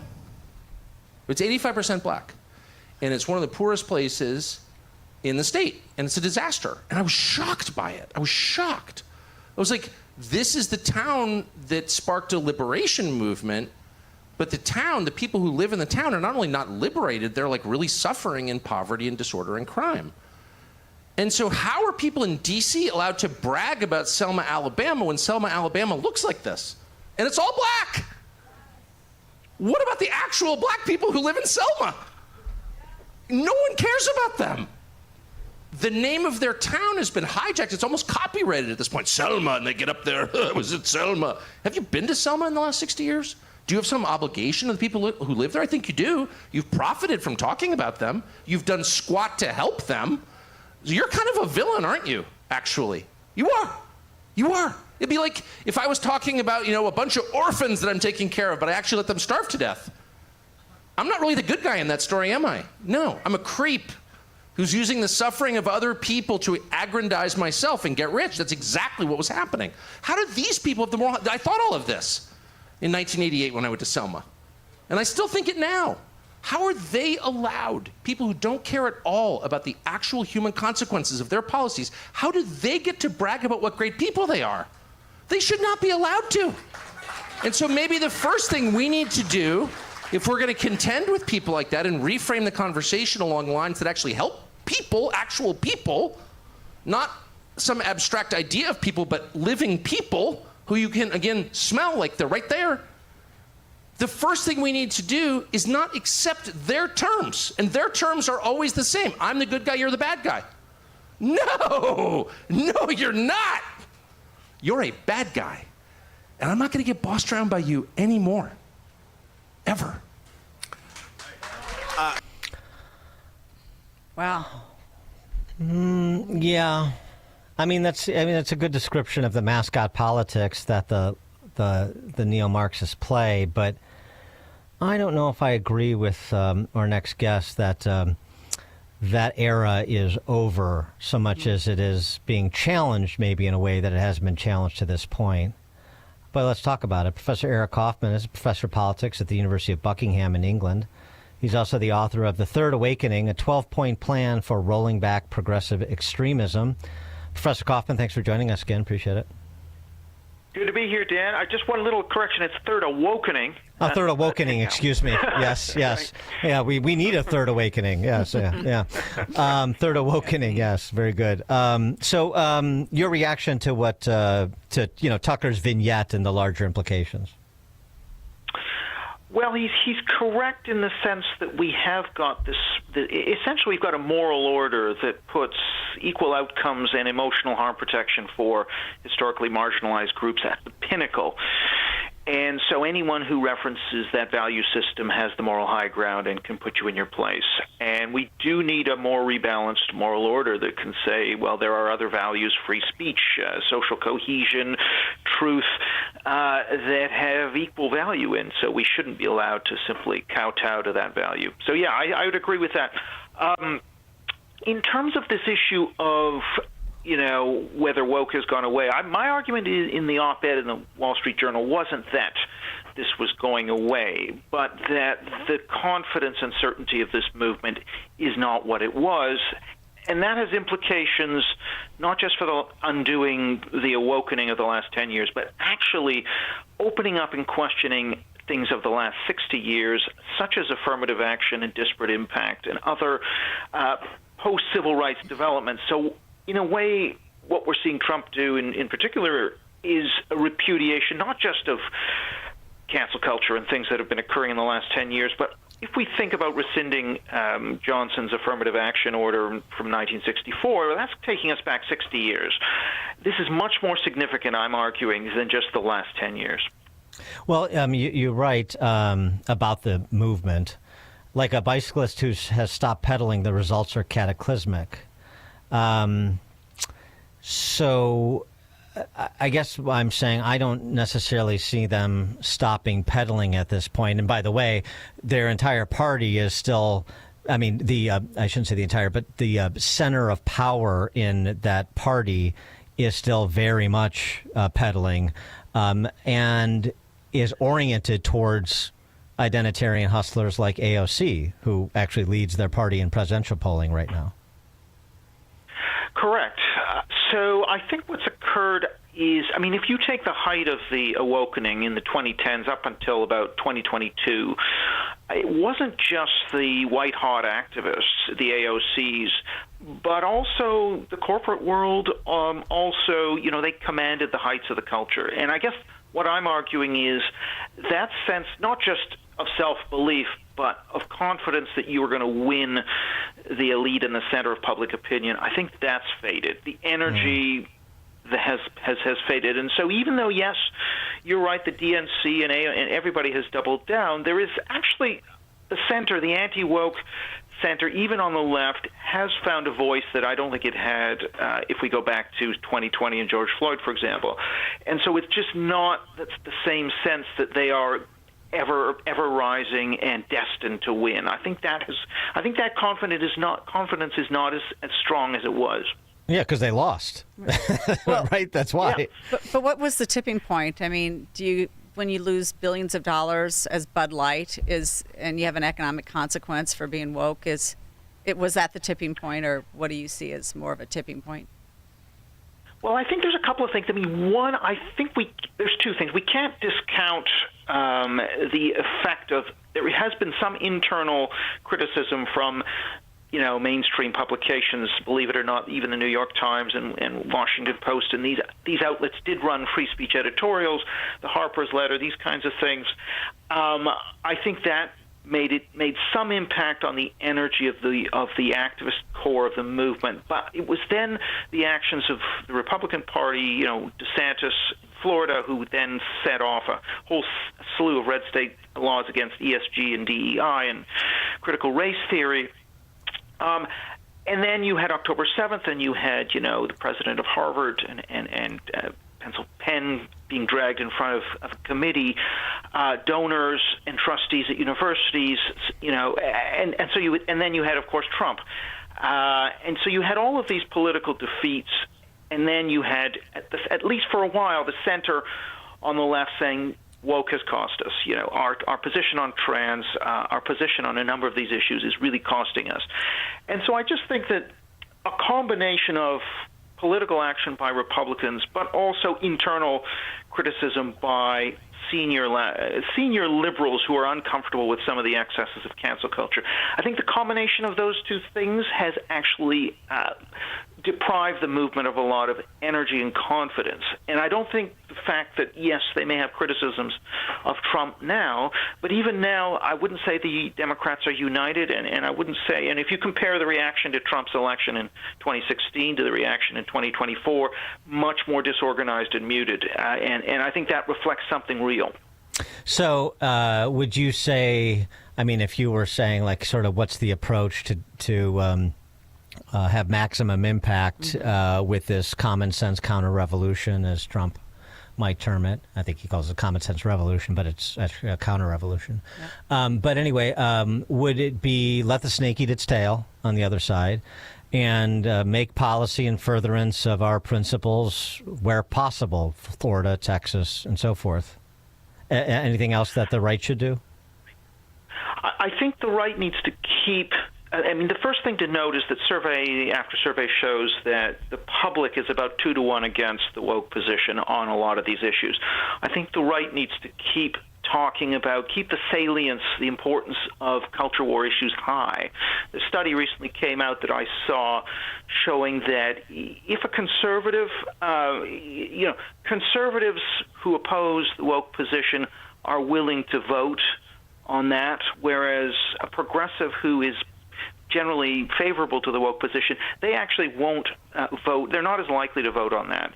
And so actually, not only are these positions unpopular, but they motivate the right more than they motivate the left. And so I guess the advice here is that politicians have to keep talking about these issues, keep putting the Democrats on the defensive, in a debate, ask AOC, what is a woman? That kind of thing, which really forces these issues to the surface. Don't allow them to hide it, because they are going to want to try and soft pedal these issues and keep them in the shade.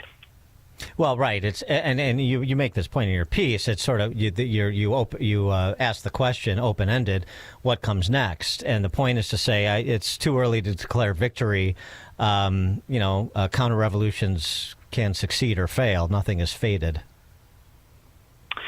Well, that's right. I mean, I think that's right. And we have a number of trends.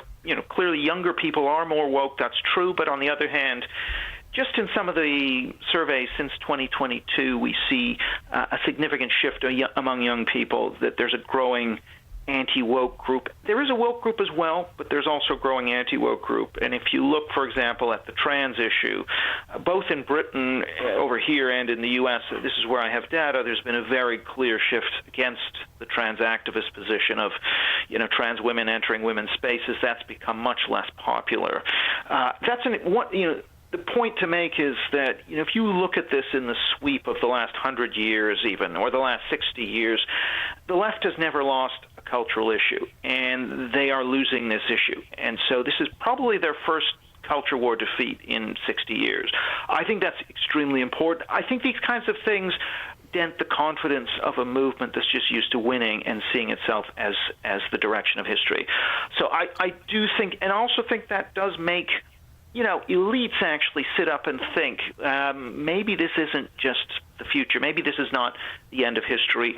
And that sort of takes away some of the wind from their sails. So is it inevitable? No. I mean, clearly a lot of activity is going to have to happen to essentially prune out the DEI infrastructure. But I guess one can be somewhat hopeful that at least they are experiencing defeats for the first time in 60 years. I think that's important.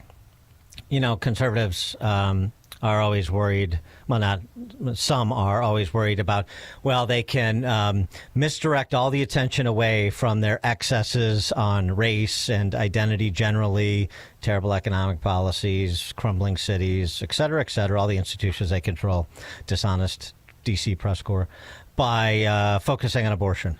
We're still afraid of abortion even in the post-Roe era. And one wonders if the trend lines you've looked at suggest that that isn't a fail-safe for them anymore. Well, I think it depends where we're talking, but I don't think it certainly wasn't a focus of the Trump campaign. I think he managed that issue pretty well. Mm-hmm. But what I would say is the problems, if you think about the mental health crisis amongst young people, birth rate collapse, if you think about family breakdown and deaths of despair, and a number of the newer problems that exist, I mean, I just think thinking people and intelligent people in the elite who might have gone along with the left in the past, I think are coming to realize that, in fact, these problems are not going to be solved by the progressive solution of equal outcomes and emotional harm protection for minorities. That message, which they've been running on for 60 years, and led to policies, incidentally, like affirmative action, which are 60 years old, or disparate impact and speech codes and all of these things which are 40 years old, that whole suite of policies really has not worked. And I know that, of course, the left is going to be able to spin things and divert attention, but I still think that there is a group of people who are going to assess evidence somewhat dispassionately, and I do think that group of people is not as sure that the progressives have the answer anymore. I mean, that doesn't mean they've become Republicans, but I think they may become more questioning. I mean, you look at some of the trends, the decline of DEI in the corporate world, and universities, yes, under duress, but 140 now have political neutrality policies. Yes, there's going to be hiding of what they're doing on DEI. I absolutely think that's right, but at the same time, there's also, I think, a somewhat more confident center-left or moderate group that is not as willing to be completely silenced and pushed around. Maybe that's me being optimistic, but I do think there is a change from where we were in the past. The other thing, too, is, when you had political correctness in the early 90s and speech codes, that was confined to the campus. I think what's happened now is because these issues are now deciding elections and they're off the campus, that was initially a win for the woke side, but now I think it's coming back to haunt them because people are now aware of what's going on. These cultural issues have more pickup at election time, and that means that there's more potential for a broader-based pushback. Eric Kaufman is professor of politics at the University of Buckingham in England, the author of The Third Awakening, a 12-point plan for rolling back progressive extremism. The Third Awakening, Professor Eric Kaufman. Professor Kaufman, thanks for joining us. Appreciate it. Thanks a lot, Dan. And he joined us on the Turnkey.pro answer line, that is. Connect with Dan and Amy using the AM 560 mobile app. Download it today at 560theanswer.com/mobile. This is Joe Cordell of Cordell & Cordell. Cordell & Cordell is the largest family law firm in the country with over 35 years of helping clients navigate divorce. That does give us certain advantages, for example, in focus and resources. But being big doesn't mean less personal or less local. Our attorneys live and work in your community, and as neighbors, they understand the challenges your families face. If you're a guy facing divorce, remember, Cordell & Cordell, a partner you can count on. 2815 Old Jacksonville, Springfield. CordellCordell.com. Not everyone who handles your personal information is as careful as you are, which might explain why there's a victim of identity theft every 5 seconds in the United States. Fortunately, there's LifeLock. LifeLock will monitor hundreds of millions of data points a second for threats to your identity.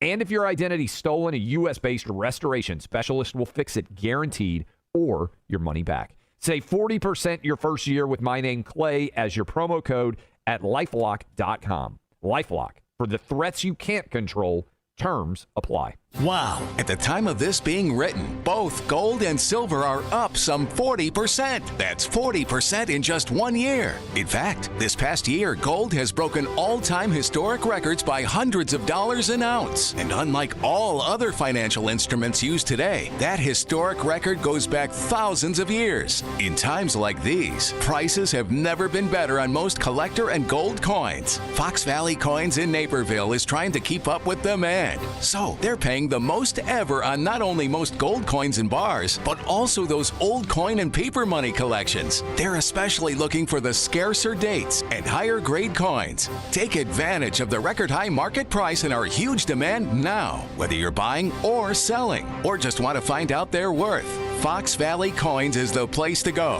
Fox Valley Coins is on Route 59, just one light north of I-88 at the Naperville-Warrenville border. Family-owned, integrity since 1981. AM 560, The Answer. No nukes for Iran, and Rubio and Zelensky in Rome. We'll start there with the Heritage Foundation's Stephen Bucci at 7:07. It is now 7 o'clock, AM 560 WIND. What President Trump calls one big, beautiful bill advances. I'm Dave Anthony, Fox News. Approved last night by the House Budget Committee. Speaker Mike Johnson says, I'm absolutely convinced we're going to get this in final form and pass it in accordance with our original deadline, and that was to do it before Memorial Day. But Fox's Madeline Rivera reports. Some GOP hardliners indicate the bill is still going to need changes before it clears the House. The House Budget Committee's vote to advance the bill is a turnaround after 4 GOP hardliners rejected it on Friday. Some of their concerns included Medicaid work requirements and spending. The bill funds the president's agenda from border security to tax cuts. Democrats warn Republican Medicaid cuts will take some Americans' health coverage away. Former President Biden has just thanked everyone in a post on X for wishing him well as he now fights cancer. He was diagnosed with prostate cancer characterized by a Gleason score of 9 with metastasis to the bone. While this represents a more aggressive form of the disease, the cancer appears to be hormone sensitive, which allows for effective management. Fox's Peter Doocy at the White House. Israel has issued an evacuation order for Palestinians in Gaza's second largest city after more deadly airstrikes over the weekend targeting Hamas. Israel is also allowing food deliveries again after a blockade. Aid groups say that's put the territory's 2 million plus residents at risk of famine. Israeli Prime Minister Benjamin Netanyahu now says his forces will allow a basic quantity of food to be brought in to prevent a starvation crisis. He's previously accused Hamas militants of intercepting and taking humanitarian provisions. Fox's Jonathan Savage is a $20,000 reward in the manhunt for 7 escaped prisoners in Louisiana who broke out of the Orleans Justice Center Friday. The fugitives broke out through a hole they created in the wall hidden behind a jail cell toilet. Very Shawshank, right? Some of the 7 remaining escapees are facing murder charges for their previous crimes. Fox's Todd Pyro. 3 others were recaptured Friday. America's listening to Fox News. Good morning. It's 46 degrees in Chicago in the AM 560 The Answer Newsroom. I'm Nikki Whaley. Authorities are investigating after a missing woman was found dead in a south suburban forest preserve. Orland Park police say the body of 21-year-old Brianna Hammond was found yesterday on a walking trail in the forest preserve near West 87th Street and South LaGrange Road in unincorporated Palos Township. She was last seen alive by her mother at her home Friday morning. Her cause of death hasn't been released. No foul play is suspected. An investigation is underway after 4 people were shot on the west side. Police say the shooting happened Friday night in the 600 block of South Holman Avenue. All 4 victims, including a 16-year-old boy, were standing outside when someone in a passing SUV opened fire. 3 of the victims were sent to the hospital in critical condition. The Archdiocese of Chicago will hold a celebration next month for the historic election of Chicago native Pope Leo XIV. The program takes place June 14th at Wright Field, home of the White Sox. It will include music, film, in-person testimonials, and prayer. The newly installed Pope Leo is a longtime White Sox fan. Hamilton is coming back to Chicago next year. The Broadway smash hit will play at the CIBC Theater from March 4th till April 26th. The musical has won a number of awards, including 11 Tony Awards, Grammys, and the Pulitzer Prize for Drama. News is a service of AlmostFreeTeeth.com. What if you could save, on average, 90% for dental implants to get 100% of your smile back? With the Blue Cross Blue Shield PPO or FEP, it's possible. Check if you qualify at AlmostFreeTeeth.com. A check of the roads coming up in 2 minutes on AM 560 The Answer. For nearly a decade, AM 560 has marked the start of summer with a night of cigar smoking and great conversation. And this year, we've expanded Cigar Night to 2 nights. Wednesday, May 21st at Gobert's Farm in Pingree Grove, and Thursday, May 22nd at Gaelic Park in Oak Forest. Featuring the great Larry Elder, along with AM 560's Dan Proft and Sean Thompson. Tickets are on sale now at 560theanswer.com/cigar. That's 560theanswer.com/cigar. Sponsored by Quick Delivery Service. Living with everyday pain is like having a voice that always says, no, you can't do that. No, you better sit this one out. It's no way to live. So if pain is affecting you, see how Relief Factor can help get you back to life on your terms. One where you say yes a lot more. Relief Factor is a daily supplement that fights pain naturally. Developed by doctors, Relief Factor's unique formula of natural ingredients does not just mask pain, it helps reduce or eliminate it for good.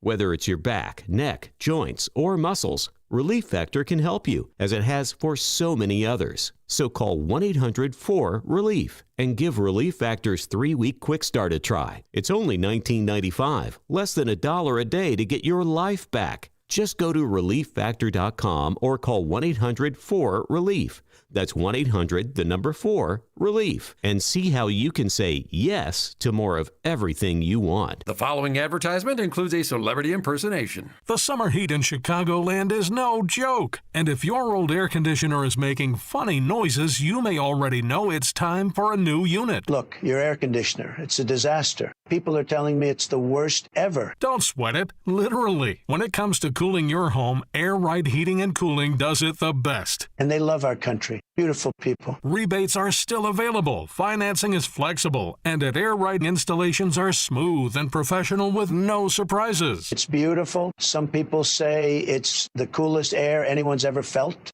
I don't know. That's just what they're saying. It's doing an incredible job. Really tremendous. Plus, tell them AM 560 sent you, and Air Right will give you $56 off any service. Visit Air Right Heating and Cooling today at AIR-RITE.com.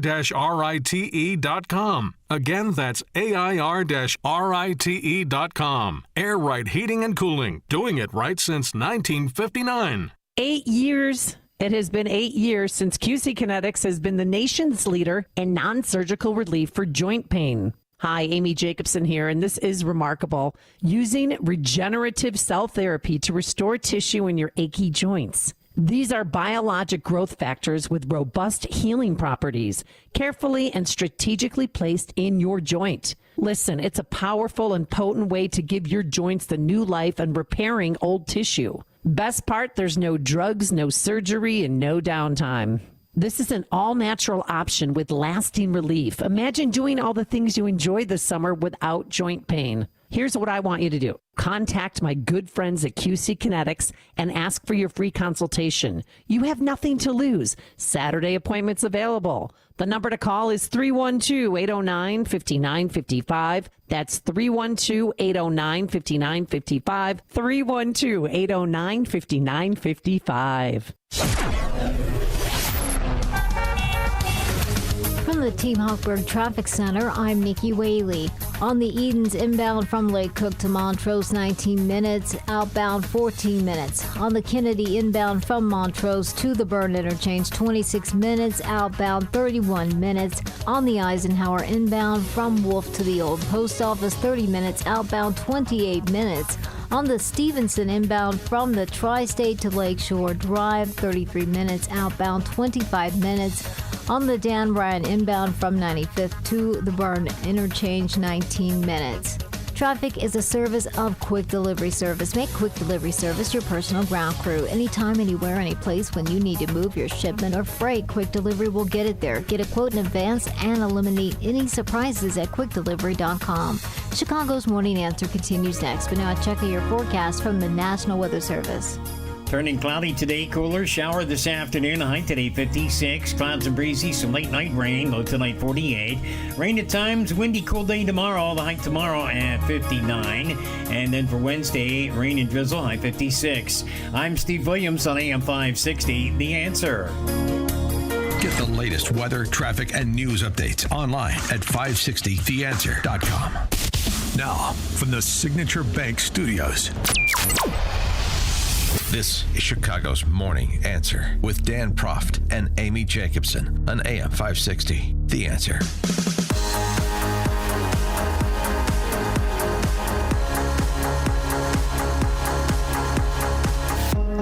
Top of the morning, Dan, and in for Amy this morning, Jeannie Ives, former state legislator and gubernatorial candidate, now the principal at breakthrough-ideas.com and a host of The Real Story with Jeannie Ives, Sundays on these airwaves. Thanks for having me in, Dan. Yeah, it's great to have you. Boy, I'll tell you what, there's nothing like sticking to a story. Jim Clyburn, who's the Dem rep from South Carolina, perhaps the man principally responsible for Joe Biden's 2020 victory, helped him stem the decline of his candidacy in 2020 in South Carolina, turned it all around, led him to the nomination. Jim Clyburn, despite her interview, the portion that was released of the Biden-her interview from October of 2023. Despite the announcement that President Biden had late-stage prostate cancer, something that seemingly must have been known well before this weekend when the news came out, like perhaps for years. And the timing of it coming out after the rehabilitation tour, then her audio comes out, now the announcement about the... Jim Clyburn not only saw no evidence of his cognitive decline. This is Clyburn yesterday with Tapper. Not only saw no evidence of his decline, he thinks right now Joe could still go another 4. That's a guy who's committed to a story. No, I didn't. You know, the fact of the matter is, I saw Biden often, but not as often as people seem to think. I saw him, talked to him on the telephone very often, and I never saw anything that I thought was outside of the ordinary. Do you think that Joe Biden really would have been able to perform as president all the way through January 2029 when he would be 86? Yes, I thought that back then. I still think that, but I don't know that. He still thinks he could serve out another term, but he doesn't know it. Now he's raising questions about his own cognitive ability. Well, he also does the whole I didn't see any evidence, but I only saw him in passing. We nodded across the hallway in the Capitol or something. Everybody was too busy to pay attention to the President of the United States and what his mental condition would be now. That's the story. Well, sure, I interacted with Gretchen Whitmer, the Eva Perón of East Lansing. I was his campaign co-chairman. I was out surrogating for him. But we met a couple of times in passing, just sort of a grip and grin, and so I didn't see anything. I was too busy worried about Michigan and registering people to vote. I mean, the spin is just painful to listen to, if you have some working synapses, but I know many people do not. For more on this and geopolitical matters, because I have a specific question for our friend Stephen Bucci. Stephen Bucci served America for 3 decades as an Army Special Forces officer and top Pentagon official, visiting fellow in the Heritage Foundation's Allison Center for Foreign Policy Studies. And Stephen, I want you to recognize there is an officer on deck. Jeannie Ives is a West Point grad. Outstanding. What class? My kid outranks me now, though, so hey. Which class were you? I was class of 87. So was my husband. Mm-hmm. Yeah. Well, I was class of 77. All right. Well, the cheating scandal class. Yeah. Oh, boy. Oh, what are you accusing Stephen Bucci of something? No, not at all. Oh, no. boy. All right. He's about to get chippy. I was an honor rep. It totally screwed up my life, too, even though I wasn't in the scandal, but I was on the other side of it. It was not much fun. Oof. Well, speaking of the military, I mean, this is all fun fodder for the punditry inside the Beltway. I'm talking about her interview which basically is just a compilation of what we knew to be true, what we saw in public, and then the announcement of prostate cancer, which is unfortunate, but I think there are legitimate questions about the timing of this disclosure. But now I go back to, people talking about, the president's ability to do the job. And of course there was damage control. Michelle Goldberg in the New York Times writing in February of 2024. So this is about the time that her report came out and 4 months after the interview. Biden's age is a campaign problem, not a governing one. I don't know how you draw those lines. And my question would be, now with you layering in the prostate cancer diagnosis, thinking about Mark Milley, thinking about Lloyd Austin, thinking about national security decision-making, they had to have interaction with him. And if they didn't have interaction with him, if they had interaction with some intermediary and never were able to speak to the commander-in-chief, then that should have raised concerns. And I want to hear from Lloyd Austin and Mark Milley in particular, and Tony Blinken for that matter, about what they saw or knew or should have seen or should have known. Don't you? Oh, absolutely. I think it's interesting there that my fellow graduate had the same comment that came to mind about Clyburn to me. Well, if Clyburn really believes what the heck he's saying now, we need to get him checked cognitively because he's obviously a little past his sell-by date too. This is just the Democratic Party in Washington seems to really think that the American people are that stupid and that compliant to their wishes that they can just lie this way. Look, I get it. If the guy in the office is getting a little off, you're going to try and make do. But it was clear and is clear to everybody. They knew about this well in advance. It wasn't a governing issue because they didn't need Joe Biden to make any real decisions. They were all making the decisions for him. I mean, this makes the Woodrow Wilson thing, laying in the bed with his wife running the country for a year, look small. This really clearly was going on essentially for the entire term Biden was in office.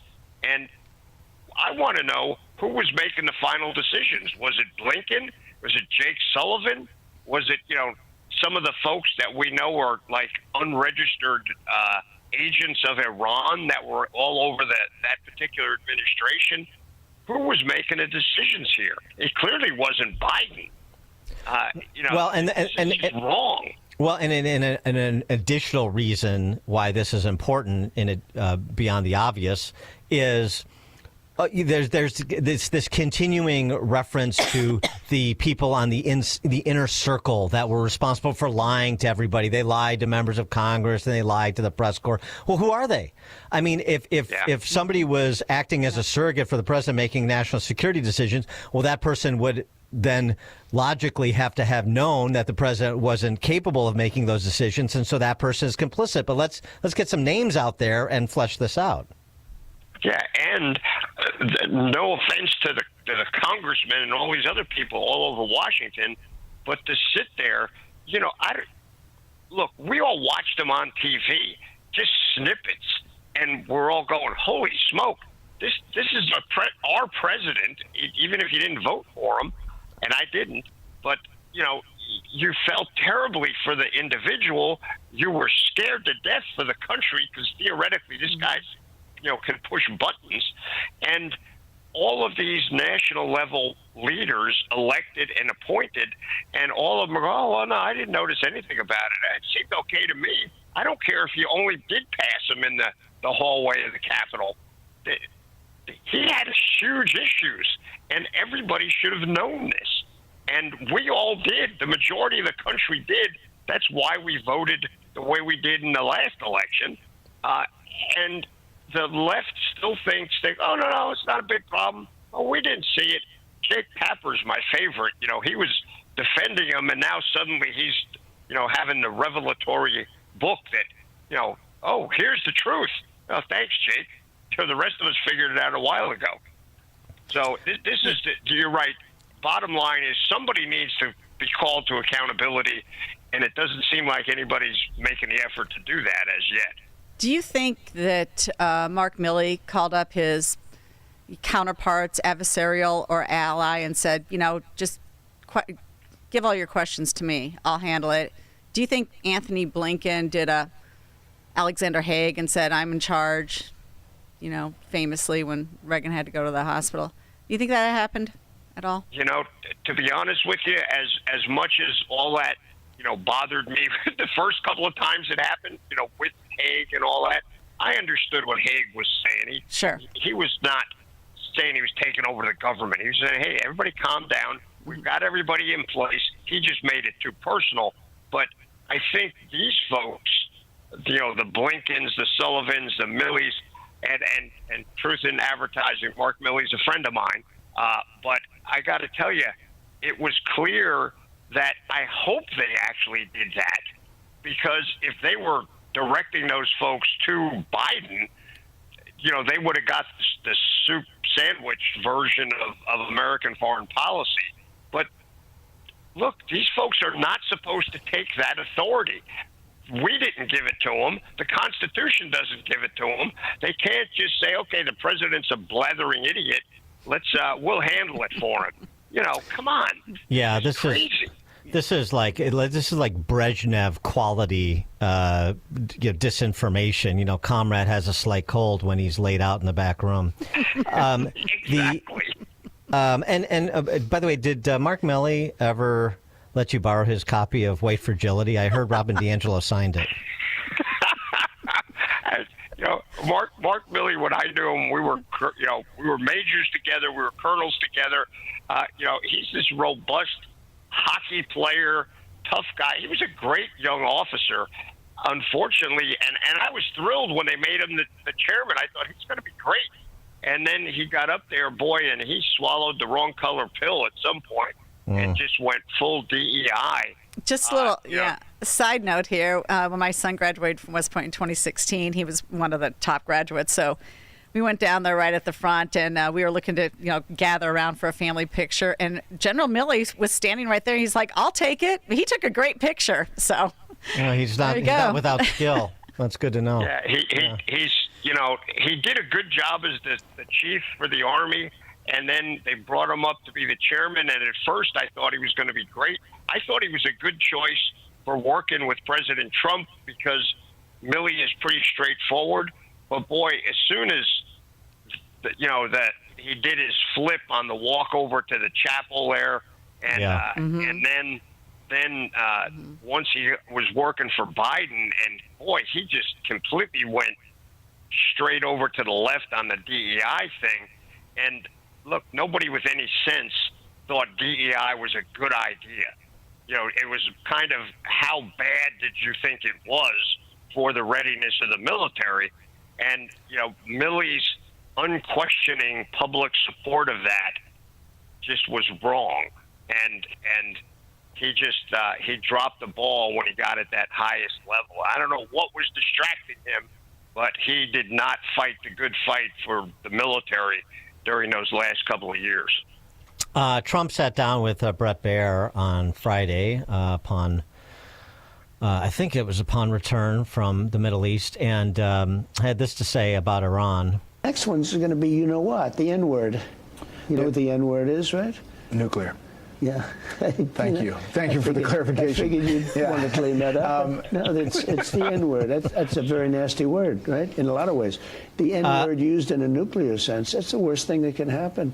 And Rubio followed up on that, saying that we neither want war with nor nuclear weapons for Iran.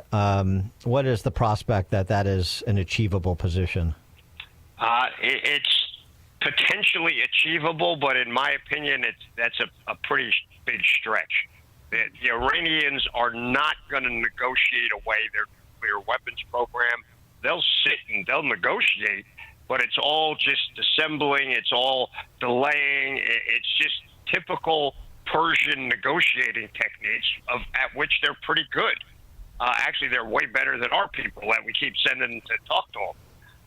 But Oh, well, and just in point of fact, we don't have to nuke them, but it is a big possibility. Well, I mean, I know this is all posturing and saber rattling, but I mean, just to update, the Iran's foreign minister, enrichment in Iran is not something that can be stopped. Yeah. So that's pretty straightforward. Well, not with negotiations. I would agree with what he's saying.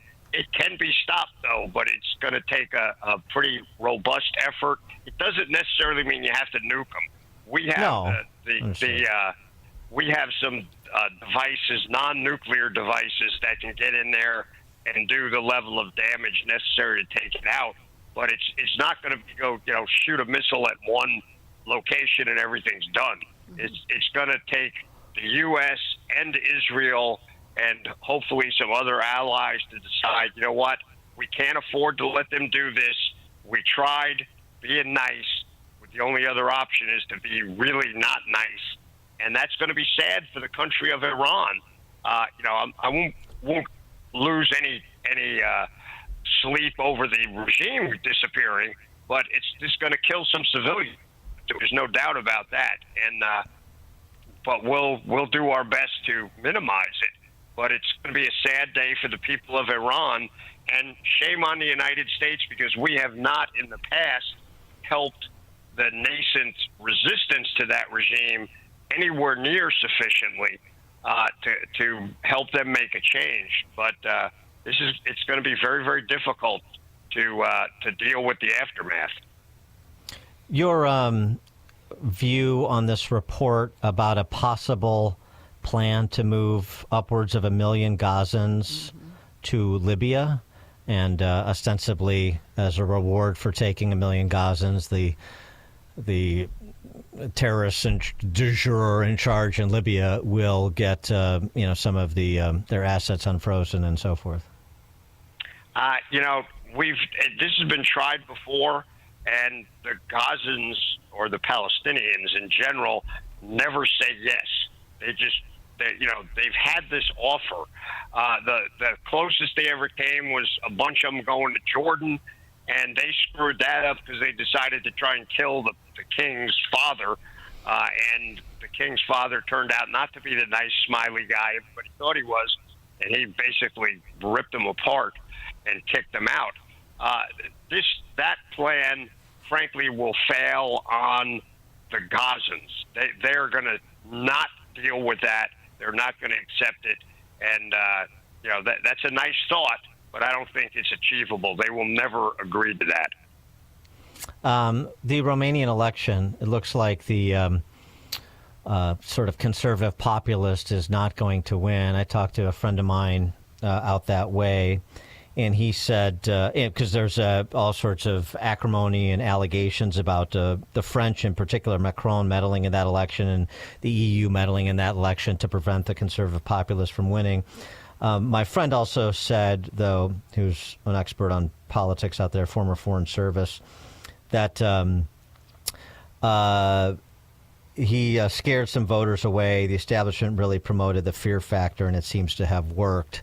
But even if that's the case, and with it some air support from other European countries, I know we're not so naive as to believe that other countries don't meddle in other countries' elections, ourselves included. But as the EU tries to slow down, if not reverse, this sort of populist revolt that's been bubbling up and happening in Europe really since Brexit. What should the posture of the Trump administration be towards that sort of meddling by, if the allegations are true, for example, the French? We can sit and condemn it. We can push back against them.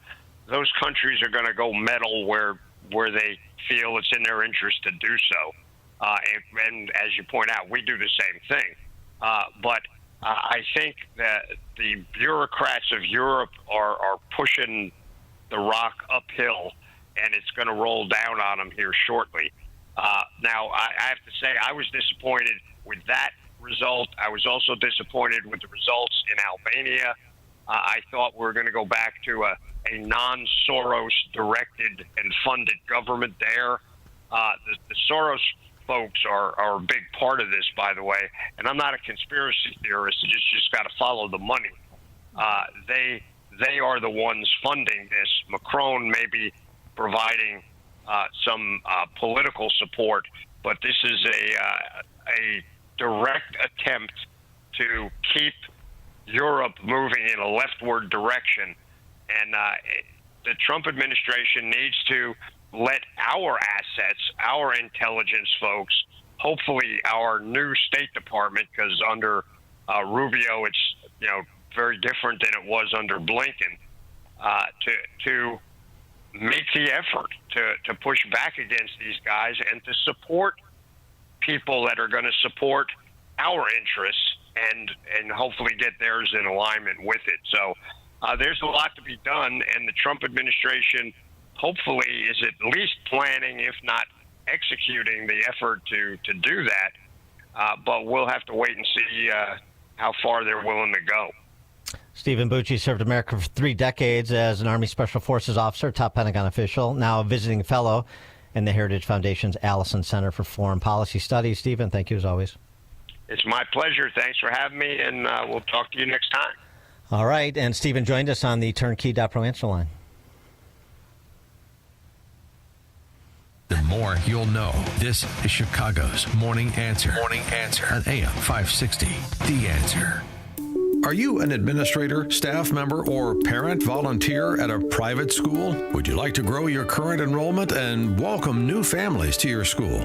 If so, we want to tell you about a great opportunity to help increase enrollment and promote your school to families all across Chicagoland. It's called ChicagolandSchoolVouchers.com. They work to connect private schools with new families who are looking for discounted first-year tuition. In exchange, your school will receive a marketing campaign to help grow your enrollment. Chicagoland School Vouchers does all the work to bring new families together with your school and help you expand your reach. They've been working with schools across Chicagoland for over a decade. As the demand for school choice grows here in Illinois, your private school needs to take advantage of this program. To learn more, just visit ChicagolandSchoolVouchers.com. That's ChicagolandSchoolVouchers.com.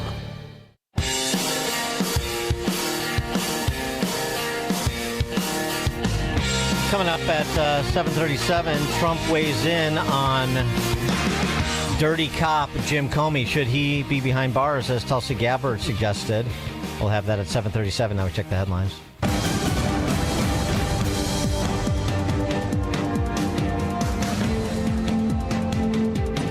Degrees in Chicago in the AM 560 The Answer Newsroom. I'm Nikki Whaley.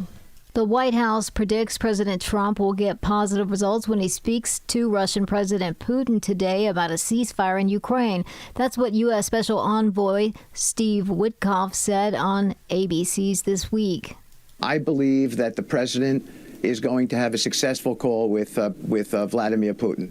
They know each other. The president is determined to get something done here. We have to get to a ceasefire. That's the president's position, and we all agree with that position. And most importantly, we have to get to a final peace deal. Trump previously said hopefully it will be a productive day and that a ceasefire will take place. Officials from Russia and Ukraine held first direct talks on Friday in Istanbul and agreed to the largest prisoner swap of their 3-year war. A record-breaking number of travelers are expected this Memorial Day weekend. AAA predicts 45 million Americans will hit the road between May 22nd and 26th. That would break the previous record set in 2005. More than 39 million people are expected to travel by car. Meanwhile, over 3.5 million travelers are expected to get to their destinations by plane, an almost 2% increase from last year. I'm Mark Mayfield. News is a service of Low T Center. Guys, have you been thinking about starting TRT? Now's the time. You can visit any Low T Center or Synergex and get your consultation and test free. Don't let low testosterone slow you down this spring. Get the energy you need at Synergex or Low T Center. Offer limited. Book now at fixmylowt.com. A check of the roads coming up in 2 minutes on AM 560 The Answer. For nearly a decade, AM 560 has marked the start of summer with a night of cigar smoking and great conversation. And this year, we've expanded Cigar Night to 2 nights. Wednesday, May 21st at Goldbert's Farm in Pingree Grove, and Thursday, May 22nd at Gaelic Park in Oak Forest. Featuring the great Larry Elder, along with AM 560's Dan Proft and Sean Thompson. Tickets are on sale now at 560theanswer.com/cigar. That's 560theanswer.com/cigar. Sponsored by Virago Immune Support Supplement. Time now for the Chicagoland Retirement Report. Danielle Martin here with financial advisor Scott Tucker, president of Scott Tucker Solutions. When we go through days or weeks of volatility in the markets, it's hard to know what to do. So, Scott, what can you tell us? Danielle, I think when there's market volatility, it can freak some folks out. You can be fearful. You might make sudden decisions that may not be in your long-term benefit. A lot of folks race to look at what their 401k or their IRA balance is. And we want to caution folks to kind of slow down a little bit. A lot of folks want to sell at the bottom and buy at the top. If you've already experienced some losses, let's just talk about it. That's right. A lot of people still have major concerns about their retirement plan, but the good news is you and your team have created an offer for our listeners, Scott. So tell us more about this. Right, Danielle. The offer today is a Retirement Decoded Toolkit. My staff at Scott Tucker Solutions put this together, and you can claim your Retirement Decoded Toolkit by texting the keyword book. You can call or text the keyword book to 224-496-3999 or go to retirementdecoded.com. So you can text the keyword book, B-O-O-K, to 224-496-3999 or call that number, 224-496-3999. Might be easier to remember. You can just go to retirementdecoded.com. At retirementdecoded.com, you just enter in some information and we'll get your copy of Escape Illinois, Should I Stay or Should I Go, as well as the Retirement Decoded Toolkit. I think it could really help you with these times of market volatility. That's right. If you have questions about your retirement, take advantage of this offer today. It's very simple. Call or text the word book to 224-496-3999. Again, that's the word book to 224-496-3999 or head to retirementdecoded.com to get your toolkit today. Investment advisory services made available through AE Wealth Management, LLC, a registered investment advisor. Investing involves risk, including the potential loss of principal. Firm does not provide tax services. Stop feeling embarrassed about thinning hair and start looking and feeling your best with Hair Grow by New Nordic. Available online at Amazon, Walmart.com, and NewNordicUSA.com, or at your local CVS. From the Team Hawkburg Traffic Center, I'm Nikki Whaley. On the Edens inbound from Lake Cook to Montrose, 18 minutes. Outbound, 14 minutes.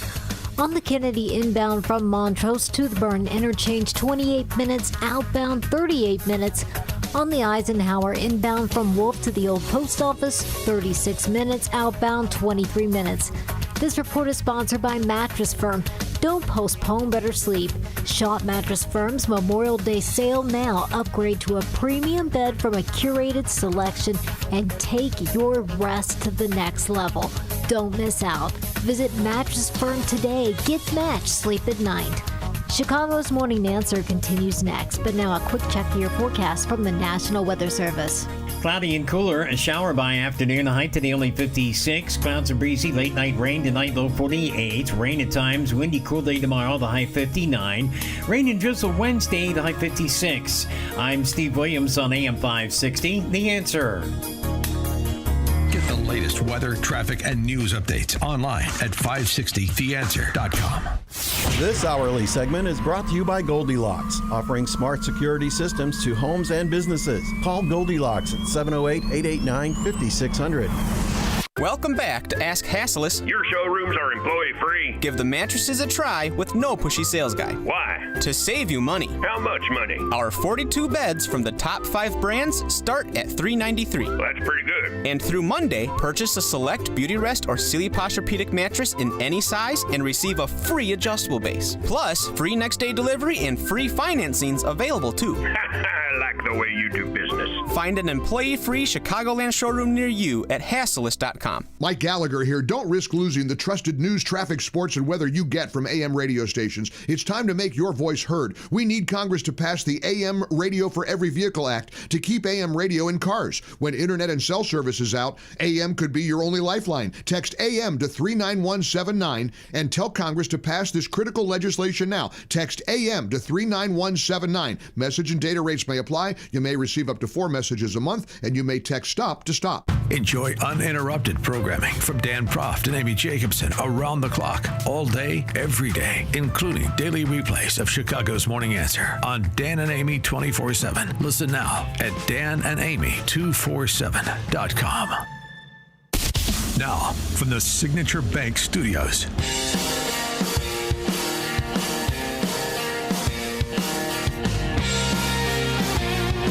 Top of the morning, Dan, and in for Amy this morning, Jeannie Ives, host of The Real Story with Jeannie Ives, Sundays on these airwaves. You can also find her work at breakthrough-ideas.com.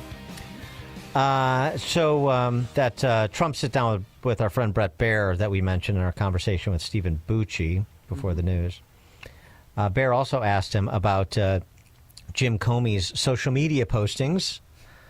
Most specifically, the 8647. That turned out to be a very popular placard in Chicagoland over the weekend, wasn't it? Oh, yeah. No. Hands across Chicagoland from Aurora to all the way down Ogden. Yeah, they had 8647. Will they be investigated, too? A lot of 8647s. I saw some hippie commies in Wilmette sporting those signs, too, to remind people how refined and dignified, enlightened the North Shore is. Oh, they didn't mean anything by it, Dan, though.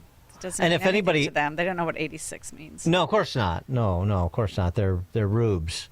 The 8647. Well, if anybody participated in Hands Across Chicagoland as an observer, I presume, but or as a 8647er, maybe that'll be a new thing. I'm an 8647er, like Jim Comey. I'm sure the T-shirts are already made. Right. Or if, more importantly, they went to the Patriot Fest that our friend Dan Davies was hosting at his business Earthworks over there on Ogden Avenue in Lisle. Give us a call, 312-642-5600. Larissa, Turnkey.pro answer line. Yeah, call in, Larissa. You went. Oh, okay. Well, Trump had this to say about the quote-unquote dirty cop, Jim Comey, and his 8647 post. I saw that this morning. You know, there's a big time gap. And he knew exactly what that meant. A child knows what that meant. If you're the FBI director and you don't know what that meant assassination. And it says it loud and clear. Now, he wasn't very competent, but he was competent enough to know what that meant. And he did it for a reason, and he was hit so hard. Because people like me, and they like what's happening with our country. Our country has become respected again, and all this. And he's calling for the assassination of the president. Obviously, he apologized and said he wasn't calling for violence. But look, he's a very bad. What do you want to see happen? What do you want to see happen? I don't want to take a position on it because that's going to be up to Pam and all of the great people. I have Cash, I have Pam, I have great people. And I'm going to let them, because if I tell you something, they'll say, oh, I'm not going to get involved. But I will say this, I think it's a terrible thing. And when you add his history to that, if he had a clean history, he doesn't. He's a dirty cop. He's a dirty cop. 312-642-5600, turnkey.pro answer line. Not going to get involved, but certainly believes that Comey knew the message that he was sending when he saw seashells by the seashore. I like John Cass's opening statement in his Sunday letter. What kind of grown man plays with seashells on the beach, pointing out patterns and secrets he finds there? Exactly. Well, not playing with. He just happened upon. Mm-hmm. He was probably doing beach yoga, and he just happened upon this arrangement. Right? Much like these poor, unwitting souls that were lining Ogden Avenue or polluting downtown Wilmette just happened upon these placards with 8647. They don't know what it means either. But if it's good enough for Jim Comey to point out, then it's good enough for them to wave around at people going into Panera Bread. Right? It's just, well, I'm looking at pictures online, too, of this Hands Across Chicago. No ICE here, justice for all. No King, no Musk, no Putin, save our democracy. Doge, dangerous oligarchs, grab everything. I mean, I don't even know what to say. I mean, literally, they're 70 plus years old. No ICE here. Really? You don't want ICE here? Mm-hmm. I think Trump is right to just say, look, I'll defer this to my people. I'm not getting involved. Jim Comey knows what he was communicating, and I'll leave it at that. That's for law enforcement to figure out, or Secret Service, and then law enforcement to figure out if it rises to the level. As we discussed on Friday, he's not going to be arrested. It's so easy to say, look, I didn't know what it meant, or, I thought it just meant like get rid of, and I didn't mean get rid of in the existential sense. I just meant like go impeach him, or I can't wait till he leaves office, get him out of here kind of thing. But I would never advocate violence, and you have to read this in the light most favorably to me. That's what they would say. That's what he will say, I'm sure, to the extent that Secret Service bothers to press him on the issue. But it does speak to sort of this larger attitude about the left that, is always calling for more civil rhetoric. Please, let's ratchet it down. We don't want to incite political violence. As I mentioned on Friday, they're the authors of the phrase stochastic terrorism, which is that overheated political rhetoric can indirectly lead to political violence. And, of course, they don't want any part of that. And case in point, Field Marshal Tim Walz, that is, you remember him. He's the governor of Minnesota. He had this to say about ICE agents at a University of Minnesota law school commencement. Boy, they couldn't get anybody better than Tim Walz for the law school commencement. Donald Trump's modern-day Gestapo is scooping folks up off the streets. They're in unmarked vans, wearing masks, being shipped off to foreign torture dungeons. No chance to mount a defense, not even a chance to kiss a loved one goodbye. Just grabbed up by masked agents, shoved into those vans, and disappeared.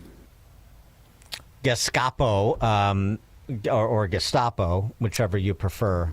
I mean, this is harkening back to the defund ICE, defund police era, when police were jackbooted thugs, police are fascists, police are, pigs in a blanket, fry them like bacon or something like that. All of the overheated rhetoric in the direction of law enforcement, well, that continues unabated. Well, he could have been just as easily describing the cartels that, practice human trafficking. Scoop them up, put them in an unmarked van, bring them across the border. Well, that's clearly what he's comparing him to. Secret police, secret state police or cartels that, disappear people. Yeah, that's what he says about ICE working under the color of law to remove people in this country illegally with the prioritization of people who pose defined public safety threats. Yeah, that's the same thing. He's a responsible, serious person, Tim Walz. Sure. Just like Jim Comey is. Responsible, serious people. All of them. John Piaton, you're on Chicago's Morning Answer. Hi there. You know what? I go back to a comment from Patriot Games, chip in the game. And I wonder how much chips in the game Jim Comey has against the Republicans and the Democrats to pursue what he is doing. I'm not sure that he's afraid of what he has done and people he can drag down with him. That's my comment. Thanks for the call, John. Appreciate it. Tom in Blue Island. Hey, Dan. Good morning. Good morning, Jeannie. Good morning. So, Dan, I know you have Brett Baer on occasionally.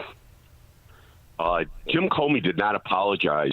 I don't know where Brett Baer got that from. Jim Comey claimed ignorance to the ramifications of what that statement means. Yes. And he took the post down.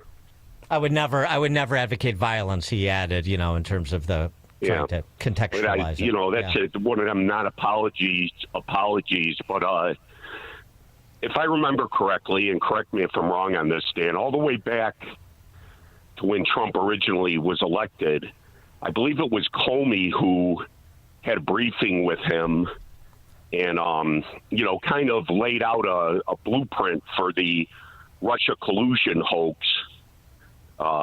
in an abstract way. And I believe that's where it flowered and began to grow. And it's like it was already in place long before Trump was even inaugurated. And this guy's a scumbag, and he'll do whatever he can to prevent what's coming to him. And I'm not looking for some kind of a kangaroo court to convict him.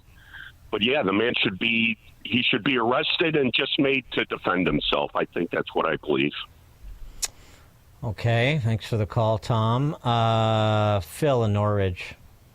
Good morning, guys. I think it's nuts, all these Democrats. They're so crazy. It's like you looked at where Trump got shot, discredited, sued, everything else dragged through, told everybody he's got to concede the election and all these things. And now, same people that shot him or worked together with the shooter, phones triangulating, here they are again. And the same thing with the governor of Minnesota making these crazy comments where he's protecting pedophiles that are actually kidnapping children and everything else. None of it makes sense. I think they're all terrorists. Oh, okay. Thanks for the call, Phil. I don't know if I go so far as to say terrorists, ignoramuses. I would. I mean, don't forget, Pritzker did the same thing. The non-apology apology. I didn't really mean that Republicans shouldn't have any peace at all, from his comments in New Hampshire. And then, of course, he has to apologize for that, just like Comey's saying, well, I didn't really mean any harm. Oh, come on. No, of course. Well, these are well-intentioned people. But I mean, the whole litany needs to be put out there, right? Comey says this, Waltz says this, Pritzker says this, Schumer says this. They all say this, and we need to do the running litany all the time. Tally Remind board. people, yes. Yeah, right. The video needs to be out there. Well-intentioned people trying to save our democracy. That's all they are. That's all Tim Walz is when he compares ICE to Gestapo, just like AOC did back in the day, or when Comey wants to 8647, or when your neighbor in Wilmette puts out a sign in his yard that he wants to 8647 too. Well-intentioned vanguard of democracy. That's all they have to speak out. Collectively. Democracy dies in silence, Dan. That's true. Silence is violence. That flag was out there too. Mm-hmm. Yeah. Mm-hmm. Lee and Hammond. Yeah, guys. Dan, you're right. Nothing's going to happen to Comey.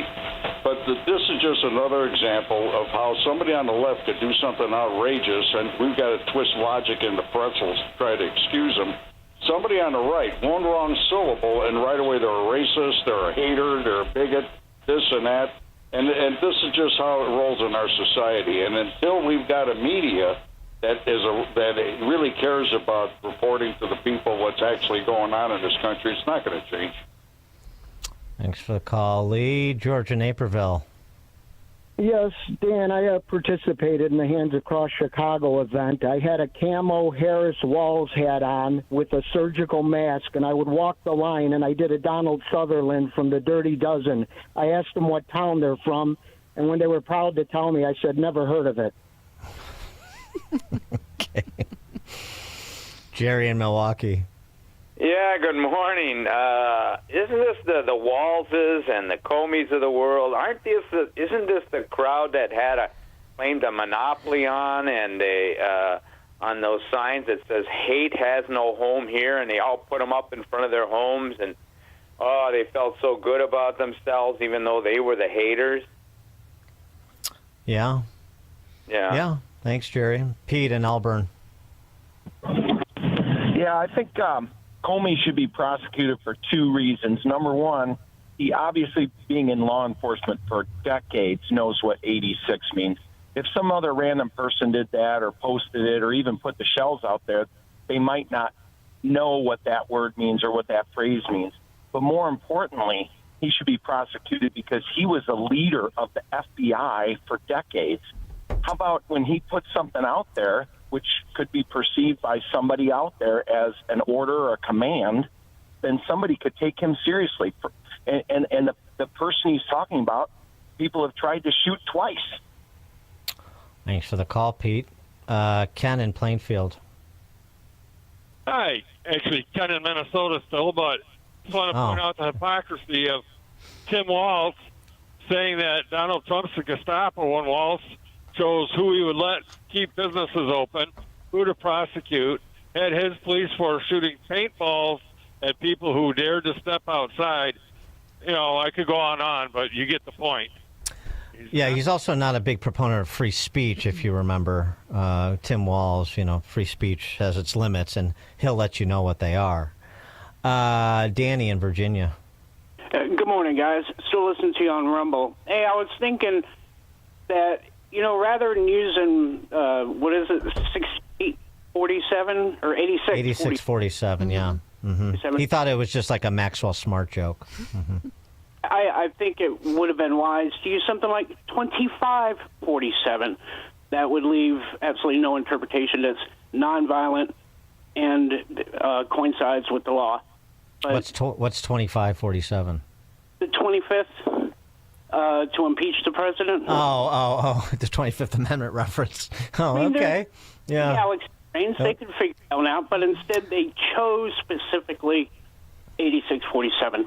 Leaves no room for interpretation. Thanks for the call, Danny. Glenn in Orlando, Florida. Yeah, the liberals are such hypocrites. They tell you that 8647 is not really anything negative, but when Joe Biden has this horrible cancer, they want you to be compassionate as possible for Joe and his affliction. And even though, he took all this vacation time while in office, which might explain why he did, because he was a sick person with cancer all 4 years. Thanks for the call, Glenn. By the way, David Brooks, one of the in-house flacks for state-run media, PBS, he had this to say. This is fun. Obama's favorite Republican, the centrist, the reasonable guy. Mm-hmm. David Brooks did some research because he didn't know what 86ing someone meant either. So he did a deep etymological dive on it, and this is what he's come up with. Well, I didn't know what 86 meant, so I only knew the kill. So I thought it's incredibly that it's a call to violence. That was my first assumption. I've now learned a lot more about diner slang. Okay. Right. And apparently, starting in the 1920s, when you were out of something, you wrote 86. That's right. Yeah. And I've learned that if there was a pretty girl at the table, you wrote 89. I knew none of this. That I did not know. Learning so much from David Brooks today. And so I don't know Comey. I know a little about him. We've exchanged emails. He's a very earnest, intellectual guy. Okay. He's not an Instagram memester. And so I assume that it would not have occurred to him to do violence. I assume that his conception of 86 is from the diner or some other era where it just means we're out of this, let's get rid of this. And so I assume he's not the first person, myself included, to have sent really stupid texts. Well, that's not what he said. He didn't say he didn't say I posted a stupid thing on social media. He said that I had no idea what it meant and I would never advocate for violence. Okay.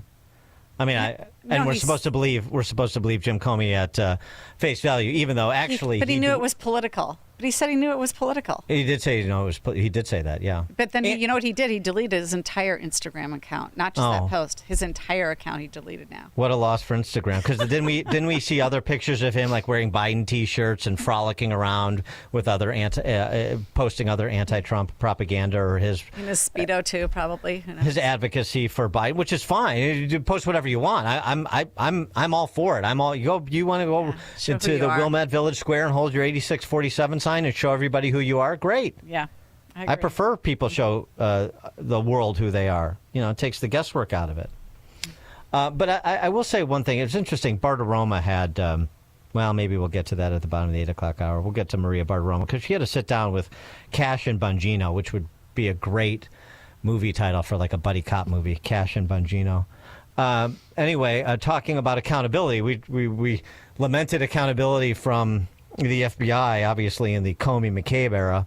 But, there's some impatience with accountability at the FBI and elsewhere throughout the federal government in the Trump, Cash, and Bongino era, for example. So we'll get to that at the bottom of the 8 o'clock hour. Dan and Jeannie Ives in for Amy J., Chicago's Morning Answer.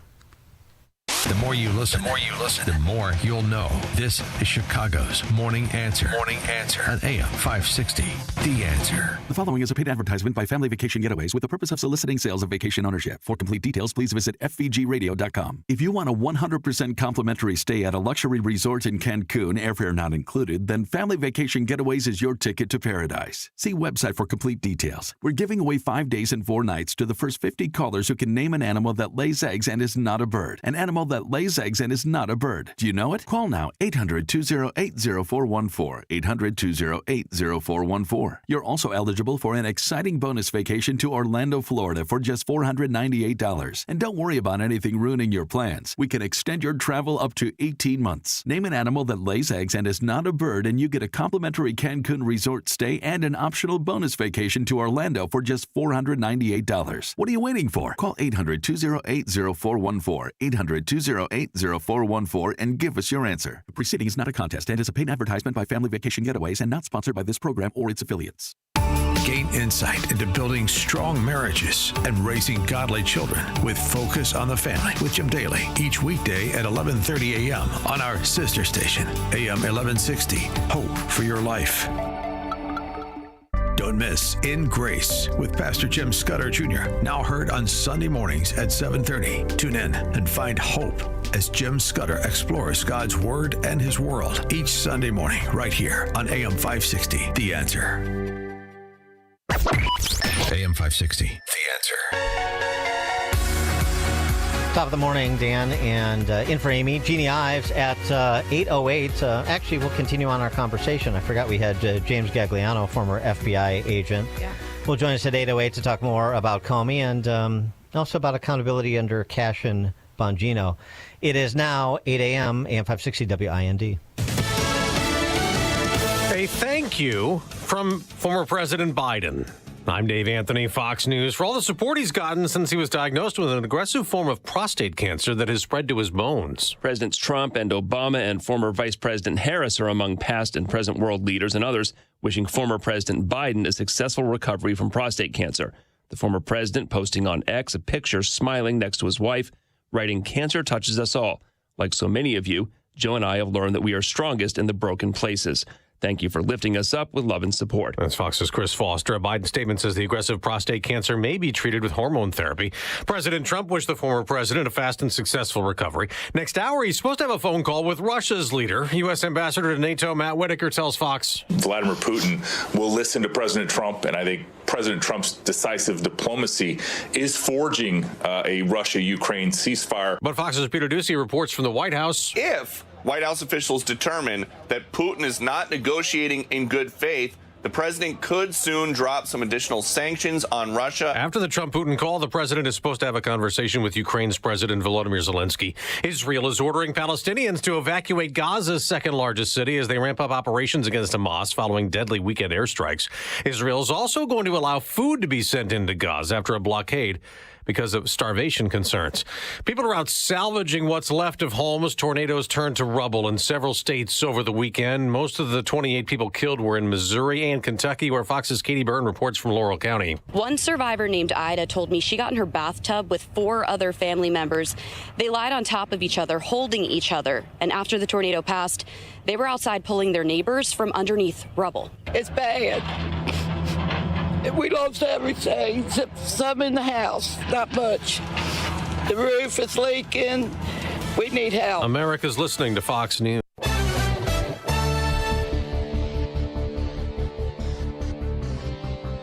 48 degrees in Chicago in the AM 560 The Answer newsroom. I'm Nikki Whaley. The Illinois Gaming Board is launching new training to combat human trafficking. All casino employees must complete annual human trafficking training, including information on what makes an individual susceptible to human trafficking and different types of human trafficking. Casinos must establish and implement employee procedures for documenting, reporting, and responding to suspected instances of human trafficking within gaming and non-gaming areas, as well as post-human trafficking awareness notices. Pope Leo is calling for unity within the Catholic Church. The Chicago native sent the message during his first Mass yesterday as the leader of the Roman Catholic Church. The first American-born pontiff said that there was no room in the Catholic Church for religious propaganda or power plays. He also condemned economic policies that exploit the Earth's resources and marginalize the poorest. The National Bobblehead Hall of Fame and Museum have released its Pope Leo XIV bobblehead. During its release week, 2,000 Pope Leo bobbleheads were sold to customers across 47 states. The museum said the bobbleheads have been popular in Chicago, where the Pope was born and raised, and in Philadelphia, where he went to college. The 8-inch bobblehead is on pre-sale with an anticipated November shipping date. Each costs $30 plus shipping and tax. I'm Mark Mayfield.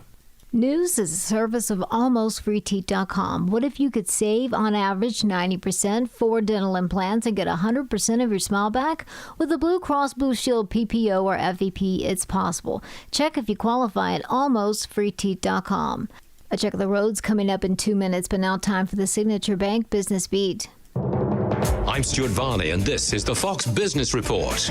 Interest rates on treasuries are higher this morning. The yield on the 30-year note topped 5%, following Moody's downgrading U.S. debt. But Treasury Secretary Scott Bessent is dismissing the move, saying the Trump administration will ensure that U.S. economic growth outpaces its debt. There's merger news this morning. Investment firm Blackstone is buying energy holding company TXNM Energy, based in Albuquerque, New Mexico, for nearly $5.7 billion in cash. Bitcoin spiked overnight, topping $106,000, though it has retreated to around $103,000 since. This could be a big week for crypto, with the first major legislative win for the industry. The Senate is considering a stablecoin bill. That's your Fox Business Report. I'm Jenny Cosola, invested in you.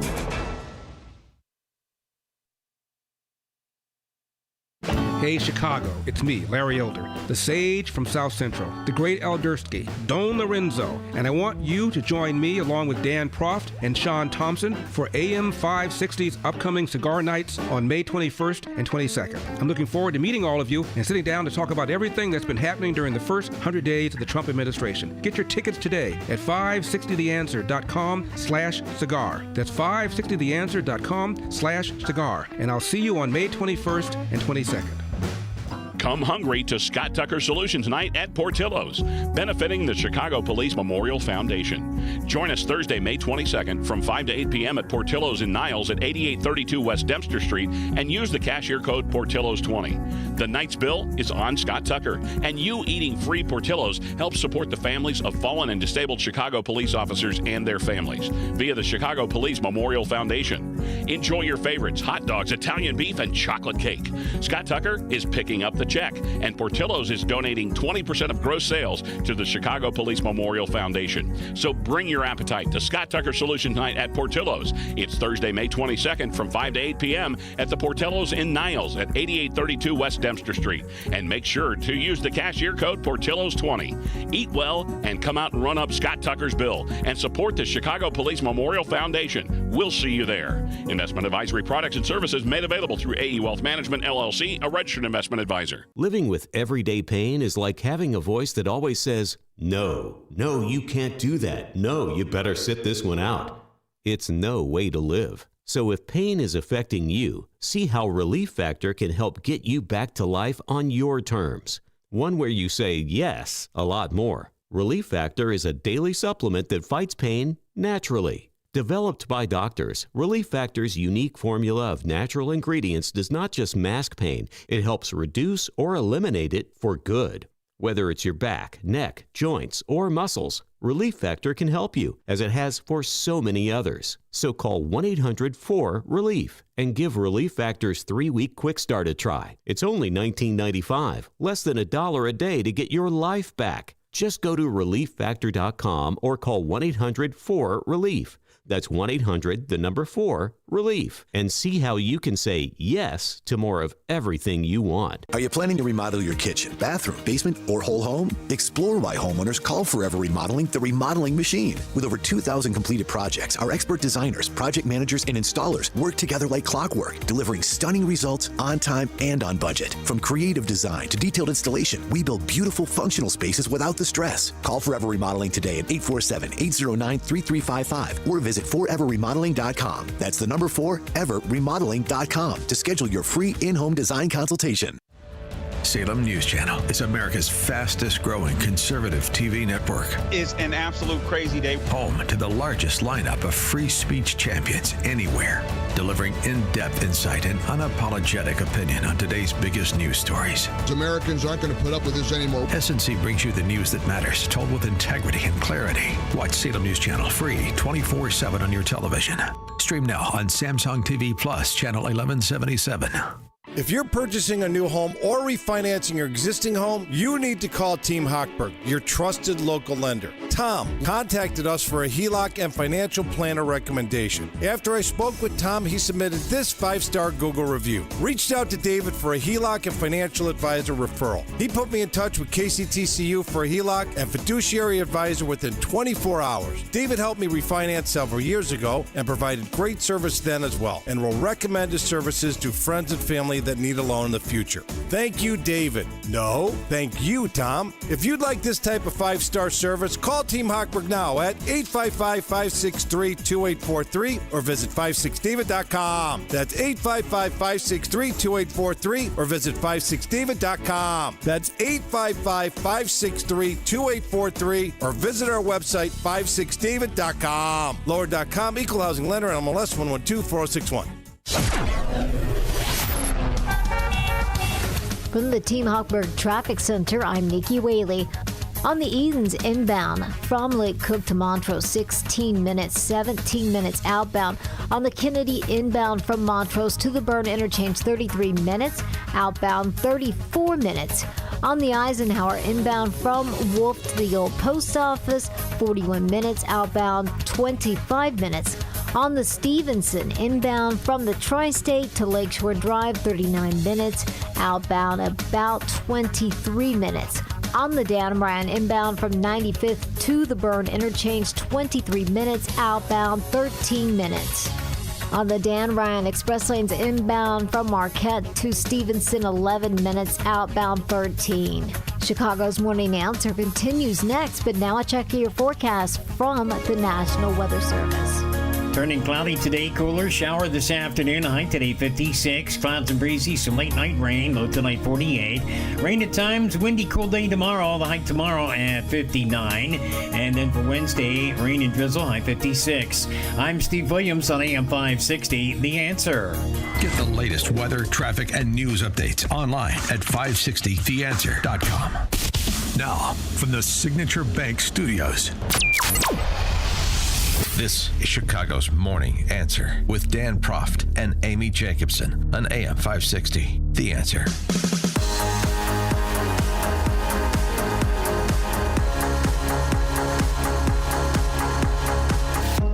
Top of the morning, Dan, and in for Amy this morning, Jeannie Ives, former state legislator and gubernatorial candidate, now the principal at breakthrough-ideas.com, and also the host of The Real Story with Jeannie Ives on these airwaves on Sundays.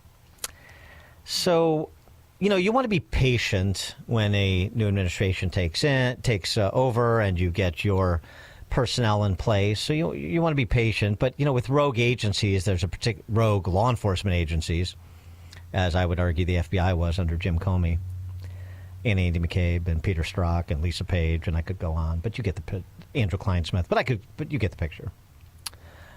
You have a little less patience. You want to see evidence of culture change just as soon as possible. And it's not a criticism of Kash Patel, not yet. But there is some sort of unsatisfactory or concerning dragging of the feet on things like the Epstein files that are supposed to be made public. And then there was this incident over the weekend. Mm-hmm. This bombing of a fertility clinic in California. The suspect is a 25-year-old pro-mortalist, a follower of Effelism. You know what Effelism is, Jeannie? Well, I read the article, found out what it is, but yeah, that's the only reason I knew. He believes that sentient life is a curse and needs to be destroyed. That's what Effelists believe. Effelism comes from life spelled backwards and ism. See what they did there? Isn't that clever? They're so smart. Mm-hmm. Maybe is this the James Comey version of how to cryptically code what you want? Yeah, something like that. So the FBI was unwilling to disclose information as to motive. But, I mean, like our friend Carol Markowitz, who writes at the New York Post, and other people dug in because they have the internet too. And they found, like bits and pieces of a manifesto. For example, he said, the words of the suspect, I think, and by the way, one person was murdered. I think we need a war against pro-lifers. So you know that the D.C. press corps is going to memory hole this, just like they memory hold did their best to, the Covenant school shooters manifesto. It talks about being a Satanist. Did you ever think maybe the Bible is just slander against Satan and that Satan just realized what a creep your God is? So you have the anti-natalists who make the case that you shouldn't have kids, and then the pro-mortalists like this guy make the case that it would be better if mankind was eliminated post-haste. And so he set about to do that by allegedly committing an act of terror by bombing this fertility clinic. And yet we don't get these sorts of disclosures from DOJ or FBI. We get stonewalled, much like it's in the immediacy. I get it. Provide some birth. But we're a little gun-shy about being stonewalled because of being stonewalled for years and years and years by previous administrations. By the way, on the Epstein matter, I'm sorry, some of our conspiracy theorist friends, and I am not in that camp, will be disappointed to learn that Kash Patel told Maria Bartiromo over the weekend, suicide. Yeah. Unequivocal. Bartiromo pressed them, though, Kash and Bongino, on accountability and information as to the 2 Trump assassination attempts during last year's campaign. That was this exchange. With all due respect, we've been talking about this for a long time, and I've been demanding accountability for many, many years. You mentioned Comey, Strzok, and the rest. They've got TV shows. They've got media platforms. They're fine. There's been no accountability. Well, look, it's a fair criticism, but what I will tell people is we weren't here in the FBI in the last 5 years when we had statute of limitations that were still in play, where we could have investigated criminal conduct. Most of these statute of limitations are 5 years old, and we will investigate criminal conduct where we find a righteous case to do so, and the law and the facts allow us to. But a lot of it we're precluded from. So we'll take the criticism, and it's rightfully so. That could we have done more in the past? Sure, people before us could have. But what we can do now is continue to put out the documents and the information that these people withheld from the American public. And I'm just telling you right now, as much as we know about Crossfire Hurricane, he and I just found out more last week. And we're continuing to work with Congress to put those documents out. That's how vindictive and vicious the former leadership structure here was. Not only did they bastardize the FISA process and lie to the American public, they withheld and hid documentation and put it in rooms where people weren't supposed to look. And it's a good thing we're here now to clean it up, and you're about to see a wave of transparency. What do you mean? Just give us about a week or two. Okay. Well, I can tell you right now that... so a week or two, and then a wave of transparency is coming. I mean... Is there a statute of limitations on treason? No. Okay. I don't... Yeah, well... I mean, interesting. Mm-hmm. I mean, so that's the thing. Like, I'm always happy to get more information, but if it's just more information and furtherance of the overwhelming evidence as to the illicit activities of Comey's FBI with respect to the Russian collusion hoax, and there's no penalties to follow, then it's going to be pretty unsatisfying, isn't it? On the assassination attempts, they sort of said, well, we have, Bongino said, we've got a case pending, so we can't talk about, we don't want to provide any information that could jeopardize a pending case. Well, okay, well, that's in the Doral one, but what about Butler, Pennsylvania? Right. Where there isn't a prosecution pending. For more on all this, please be joined by James Gagliano, retired FBI supervisory special agent, doctoral candidate at Homeland Security at St. John's University. He also served as mayor of the village of Cornwall-on-Hudson in New York. James Gagliano, thanks for joining us again. Appreciate it. Dan and Jeannie, how are you? Good to join you this morning. Good to have you with us again. So, am I wrong to be anxious about disclosure and accountability and whether it's related to Epstein or related to Comey or related to assassination attempts? No, I don't think you are, Dan. And I understand your concerns, and you've been beating this drum for a long time, and I don't take any issue or exception to what you're saying. I think what the new director, Kash Patel, and the deputy director, Dan Bongino, are dealing with right now is the fact that when you're on the outside looking in, it's easy to see things that are broken and say, oh, my gosh, do this. It's the difference in politics, and I'm going to put on my political hat for a second, between campaigning and governance. Now, I am an agnostic on both of them. I'm going to give them a chance. I believe that they are committed to transparency, but I also believe that both of them. Now, Kash was a former public defender as well as a former DOJ attorney. Dan was a Secret Service agent. Dan was also a member of the NYPD. But the FBI is a wholly different animal, and I think it's going to take time. And listen, I listened to and watched Maria Bartiromo's 40-something minute interview with them this weekend. I think it's going to take some time, and I think the people that are coming out right now with the long knives and going, my gosh, they haven't done what they promised to do. And you know me, I'm not a nuanced guy, but I think you've got to apply a little bit of give them some time, because it's not just them making these decisions, it's also the Department of Justice. Yeah, that's a fair point. That's a fair point. With respect to Comey, we were just talking about it. Get you to weigh in on this. The arranging of seashells by the seashore, 8647. Just that guy's continuing approach to political discourse, and you're never going to separate him from the FBI. That's how people know him, and I just wonder what FBI vets think of Jim Comey's ongoing antics. Now you're going to get the real Jimmy Galliano. So I served under 4 of the now 9 Senate-confirmed FBI directors in the FBI's 117-year history. James Comey was the last one that I served under when I left and retired in 2016. I wrote a piece for The Hill back in 2018, and it was called The Insufferable Hypocrisy of James Comey's Second Act. When James Comey was fired by Donald Trump, I gave him the benefit of the doubt in 2017. I did.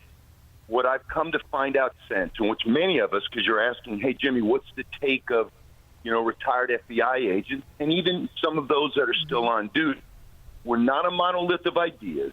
However, he is the most moralistic, sanctimonious, narcissistic hypocrite in history. I'm embarrassed by him. I'm ashamed by him. And look, in 2018, when he was a sympathetic figure to many people on the left, guys, he showed up at the Aspen Ideas Conference and was interviewed by Katie Couric when he was promoting his book at the time, a laughably titled A Higher Calling. Now, when James Comey was there, Couric asked him point blank, what do you want your legacy to be? And guys, he laughably said, gosh, I really just wish to be forgotten. He's done everything but try to be forgotten. So when you ask me what I think about him, it's not a kind review is all I'll say. That's great. Yeah, please. I'm overwhelmed by all this attention. Please, no. That's well, great. Dan, he plays the idea that he's this guy of great probity and moral rectitude and moral rectitude. But the bottom line is he's a shameless self-promoter. And look, do I know this? Am I inside his head? No. But a lot of people are suggesting he's got another book that's just about to be released, and he's out trying to hype it up. And what better way than to pretend as a guy that was a lifelong federal prosecutor, that served as the deputy attorney general, that served as the FBI director, to go, well, gosh, I had no idea that 86 might mean taking somebody out and using violence. I just don't know. So what happened to him? Like, there was, I think, actually a considerable amount of hope when he took the position as head of the FBI. And, boy, it turned out really bad. So, Jeannie, was he your worst or what? What's going on? It's not what happened to him. A leopard doesn't change his spot. He had a lot of us duped. I gave him the benefit of the doubt. I bristled when he became the FBI director, and he decided to toss aside tradition. He goes, I'm not going to wear white button-down shirts and dark suits and cap-toe shoes. I think that the FBI needs to send a different message. I'm going to wear a blue shirt. Well, that's what he was focused on, and he played this roll-up that he was this Saint Comey is what we called him. And then now we find out, hey, he had a book deal in the works. One of the most shameless and disgusting things that he did was, after he was fired in 2017, he leaked a number of his memos, some of them which contained classified information, but he leaked a number of these memos to the New York Times. Do you want to know what angered me and many of my fellow colleagues the most? He didn't even do it himself. He didn't leak it himself. He gave them to his attorney and had his attorney, a surrogate by proxy, to leak them to the New York Times. That was when the bells and whistles went off for me, and I said, this guy should never have been in charge of the FBI. I mean, these are just anecdote after anecdote after anecdote of why this guy was the wrong person to be in charge of the FBI. Well, I mean, I could listen to you tear Jim Comey apart all morning, anecdotes, but I did want to get, just since we're talking about, the guys and gals that are current or former FBI that you still talk to. So are they, are they open to the sort of culture change that Trump and, by extension, Patel and Bongino have promised? And in the first 3 months, say, is there a sense that things are improving and morale accordingly? Well, I'll just tweak that a little bit. I don't think it's a culture change. I think it's a return to the culture that the FBI and the traditions that the FBI hewed to for, an entire century. The FBI is not perfect. The FBI has made mistakes across the years. We know about them. They've been highly publicized. It's laughable that the left always hated the FBI until the era of Trump, and now the left is looking at the FBI like the paragon of virtue. We need to get back to doing things like this. Follow the evidence, bereft of fear or favor. Don't allow for 1 second the American public, which currently the FBI holds a 40% favorability rating with, which is unconscionable. Don't let them believe that we're putting our fingers on the scale. That's what Director Patel and Deputy Director Bongino say that they're committed to, and I'm going to give them the benefit of the doubt. It's been 3 months, as you pointed out. Give them a little bit of time. I think the vast majority of FBI agents and retireds, we're looking forward to that happening. Very good. James Gagliano, retired FBI supervisory special agent and a doctoral candidate in Homeland Security at St. John's University. Also, he served as mayor of the village of Cornwall-on-Hudson in New York. James Gagliano, thanks for joining us as always. Appreciate it. Thanks, guys. It was a pleasure. And he joined us on the Turnkey.Pro answer line. It's like a hot, steaming cup of information to start your day. It's Chicago's Morning Answer on AM 560, The Answer. This is Joe Cordell of Cordell & Cordell. Cordell & Cordell is the largest family law firm in the country, with over 35 years of helping clients navigate divorce. That does give us certain advantages, for example, in focus and resources. But being big doesn't mean less personal or less local. Our attorneys live and work in your community, and as neighbors, they understand the challenges your families face. If you're a guy facing divorce, remember, Cordell & Cordell, a partner you can count on. 2815 Old Jacksonville, Springfield. CordellCordell.com. Not everyone who handles your personal information is as careful as you are, which might explain why there's a victim of identity theft every 5 seconds in the United States. Fortunately, there's LifeLock. LifeLock will monitor hundreds of millions of data points a second for threats to your identity.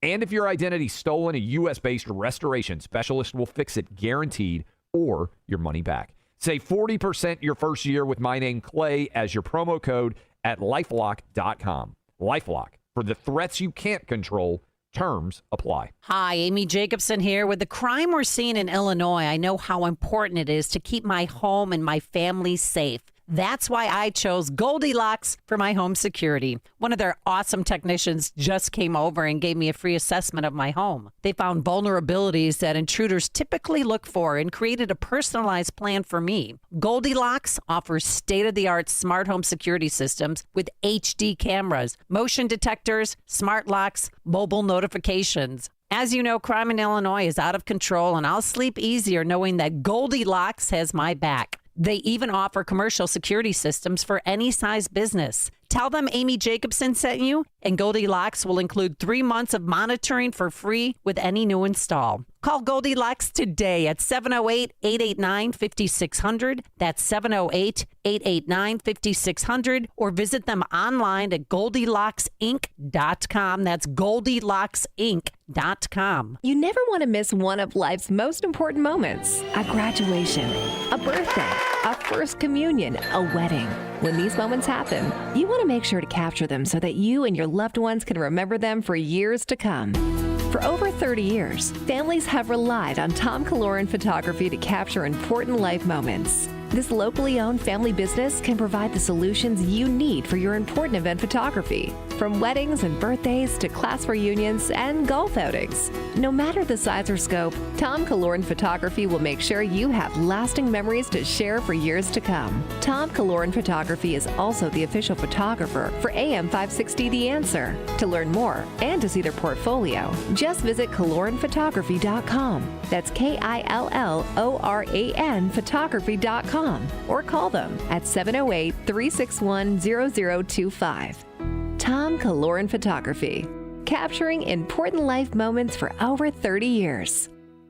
As you know, our friend Mike Lindell has a passion to help everyone get the best sleep of your life. He didn't stop by simply creating the best pillow. Mike created the best bed sheets ever. They look and feel great, which means an even better night's sleep for me, which is crucial for my busy schedule. Mike is offering the best deal on his Giza Dreams bed sheets. Any size and any color, just $49.98. That's right, you can even get queens, kings, split kings, and cow kings. Any size and any color, just $49.98. Order now because when they're gone, they're gone. Also, for a limited time, when your order is over $100, you'll receive $100 in free digital gifts. Call 800-489-0201. Use promo code LIBERTY or go to mypillow.com. Make sure you use the promo code LIBERTY for the amazing offer of $49.98 on the Giza Dreams sheets, any size and any color. That number again is 800-489-0201. Promo code LIBERTY.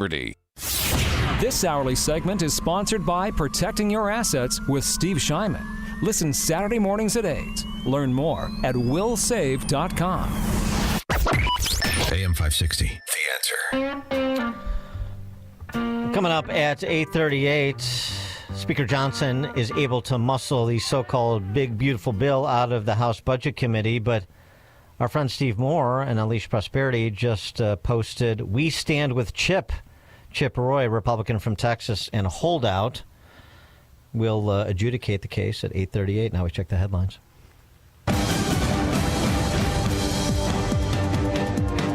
Good morning. It's 48 degrees in Chicago in the AM 560 The Answer newsroom. I'm Nikki Whaley. FBI Director Kash Patel says the agency will leave its Washington, D.C. headquarters. We want the American men and women to know, if you're going to come work at the premier law enforcement agency in the world, we're going to give you a building that's commensurate with that. And that's not this place. This FBI is leaving the Hoover building because this building is unsafe for our workforce. According to Patel, the 1,500 employees will leave the J. Edgar Hoover building on Pennsylvania Avenue because of its conditions and will be relocated to locations across the country. However, the FBI director did not share a time frame for the move or the Bureau's new headquarters location. Former President Biden has an aggressive form of prostate cancer that has spread to his bones. The cancer appears to be hormone sensitive, which allows for effective management. The statement said the former president and his family are reviewing treatment options. News is a service of almostfreeteeth.com. What if you could save on average 90% for dental implants and get 100% of your smile back? With the Blue Cross Blue Shield PPO or FEP, it's possible. Check if you qualify at almostfreeteeth.com. A check of the roads coming up in 2 minutes on AM 560, The Answer. Larry Older here. More than 200 members of Congress are standing up for AM radio listeners. The AM Radio for Every Vehicle Act will keep AM radio in cars because when cell and internet services are down, this free service could be your only lifeline. Text AM to 39179 and tell Congress to pass this critical legislation now. Message and data rates may apply. You may receive up to 4 messages a month, and you may text STOP to stop. Hey, Carl Jackson here for Dennis Prager. While Dennis Prager is recuperating, we know you miss your daily dose of Dennis. That's why Pragertopia is giving you a special gift. Right now, Pragertopia members can hear the best 2 hours of Dennis's favorite segments from as far back as 2010. On Monday, you can hear the Happiness Hour. Life, liberty, and the pursuit of happiness. That's what I'm about. Tuesday is Celebrity Guest Day. Donald Trump Jr. is in studio with me. On Wednesday, it's the Male-Female Hour. I really do wish there were a way to ascertain the number of marriages that this hour has helped. Thursday, the Ultimate Issues Hour. Not having ultimate issues clarity is like having a map, but you don't know where you're going. And Friday is Open Lines. Feel free to ask me anything about me, about you, about life. So if you're missing your daily dose of Dennis, go to Pragertopia.com and hear all your favorite segments along with lectures, celebrity interviews, and his famous Torah teachings and more. Get your daily dose of Dennis at Pragertopia.com, Pragertopia.com. So, what'd you call me over here to see, buddy? Well, wait till you see the new set of wheels Whoa, would you look at this garage floor? Wow, buddy, is this a new coating? Well, yeah, but... It's so smooth and shiny. It looks like a showroom in here. Wow, looks easy to keep nice and clean, too. Yeah, it is, but... Man, I've been thinking about getting a new coating. This is a sweet-looking garage floor. You happen to notice my new Corvette? Oh, huh. That's cool, too. Level 10 Coatings, Chicagoland's premier concrete coatings company. We can improve the look of your garage, basement, office, or outdoor space with customized concrete coating solutions. As Chicagoland's only certified Cimarron installer, we're setting industry standards. Level 10 Coatings uses polyurea and polyaspartic coating, which is stronger than epoxy. Turn your ugly garage floor into a showroom floor this spring. Mention Amy Jacobson to receive $500 off any new project. Visit level10coatings.com to schedule today or call 855-510-2628. Level 10 Coatings, your premier concrete coating experts. Do you owe $10,000 or more in credit card debt or personal loans? With credit card debt at all-time highs, Debt Relief Advocates is urgently notifying consumers of debt relief now being made available, designed to aid consumers with out-of-control credit card debt. Those who qualify and enroll for this relief program will only have to pay back a fraction of what they owe. This is not bankruptcy or a debt consolidation loan. This is a relief program that credit card companies would rather you not know about, as it ends your debt nightmare and saves you lots of money. Consumers owing at least $10,000 in credit card debt or personal loans can now take advantage of this debt relief as the cost of living skyrockets. Debt Relief Advocates has established a relief hotline for you to call to learn what debt reduction you may qualify for. For this free information, call 800-422-1609. 800-422-1609. 800-422-1609. Or simply visit godra.com. This is Joe Cordell of Cordell & Cordell. Cordell & Cordell is the largest family law firm in the country with over 35 years of helping clients navigate divorce.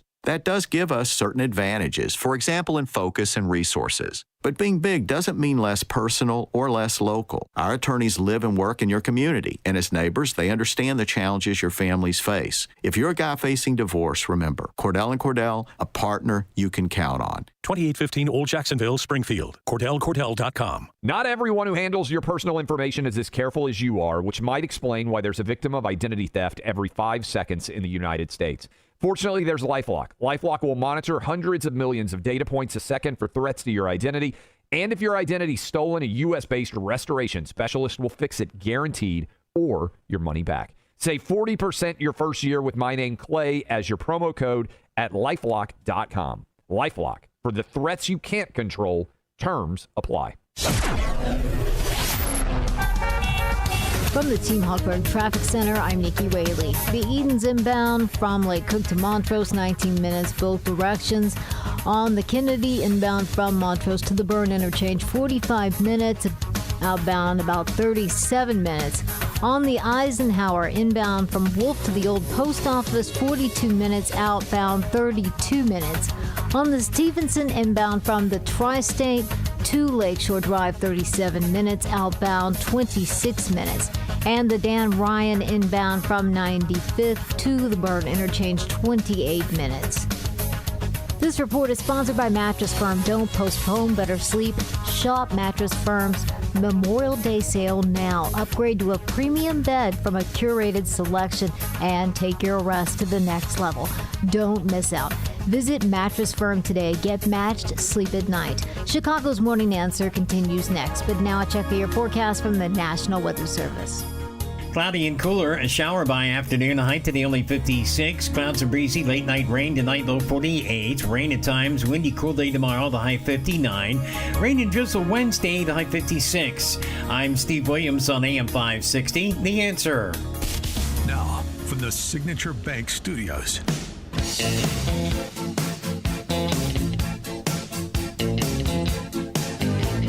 Top of the morning, Dan. And in for Amy this morning, Jeannie Ives, former state legislator and gubernatorial candidate, now the principal at breakthrough-ideas.com, as well as the host of The Real Story with Jeannie Ives on these airwaves on Sundays. So this is your bailiwick, Jeannie, dealing with chicanery in legislative bodies when it comes to budgeting. And this is what Chip Roy, for example, conservative Republican from Texas, says is happening with the quote-unquote big, beautiful bill that failed to get out of House Budget Committee on Friday, but got out in a rare Sunday night vote last evening with Roy and some of the other holdouts voting present to allow the bill to advance out of committee. Steve Moore over at Unleash Prosperity this morning, we stand with Chip. No one wants to get the Trump tax cut on the president's desk for signature as urgently as we do. But the more we look at the fine print, however, the more we think Chip Roy and the other budget hawk rabble-rousers were right to hold out for a better bill. Here's what Mike Johnson had to say about that on Bartiromo show yesterday. We're on track, working around the clock to deliver this nation-shaping legislation for the American people as soon as possible. Look, all 11 of our committees have wrapped up their work, and they spent less and saved more than even we projected initially. This really is once-in-a-generation opportunity that we have here. So you heard there the update. The Budget Committee will reconvene this evening. They'll get that through the committee, and the plan is to move it to the Rules Committee by midweek and to the House floor by the end of the week, so we meet our original Memorial Day deadline. Now, look, Shannon, it's very important for everybody to understand why we're being so aggressive on the timetable and why this really is so important. This is the vehicle through which we will deliver on the mandate that the American people gave us in the last election. You're going to have historic savings for the American people, historic tax relief for American workers, historic investments in border security, at the same time that we're restoring American energy dominance permanent, and we're rebuilding the defense industrial base, and we're ensuring that programs like Medicaid and SNAP are strengthened for the U.S. citizens who need and deserve them, and not being squandered away by illegal aliens and persons who are ineligible to receive them and are cheating the system. And look, the tax cuts, is critical. We're going to make the 2017 tax cuts permanent. We're going to eliminate taxes on overtime and tips, as the president promised. New tax relief for seniors on Social Security, and we're going to cut taxes on job creators. So that will help everybody across the country at the same time as incentivizing American-made production and manufacturing. This is a big thing. We cannot fail, and we'll get it done for the American people. That was, of course, Fox News Sunday. I misspoke with Shannon Bream. What say you, Gene? It all sounds pretty good. Yeah, no. I mean, it is a big thing, but another part of Trump's agenda was to stop the spending, especially the green energy scams. That's not happening. Rein in the Medicaid fraud, billions of that every single year. And I think Chip Roy, I mean, if I were in that committee, I would have voted no, or they actually voted present to allow the bill to go forward. It was him and Ralph Norman and Andrew Clyde and Josh Breacham. So 4 of them voted present to let the bill go forward. I would have been in that mix because it's spending. It's spending.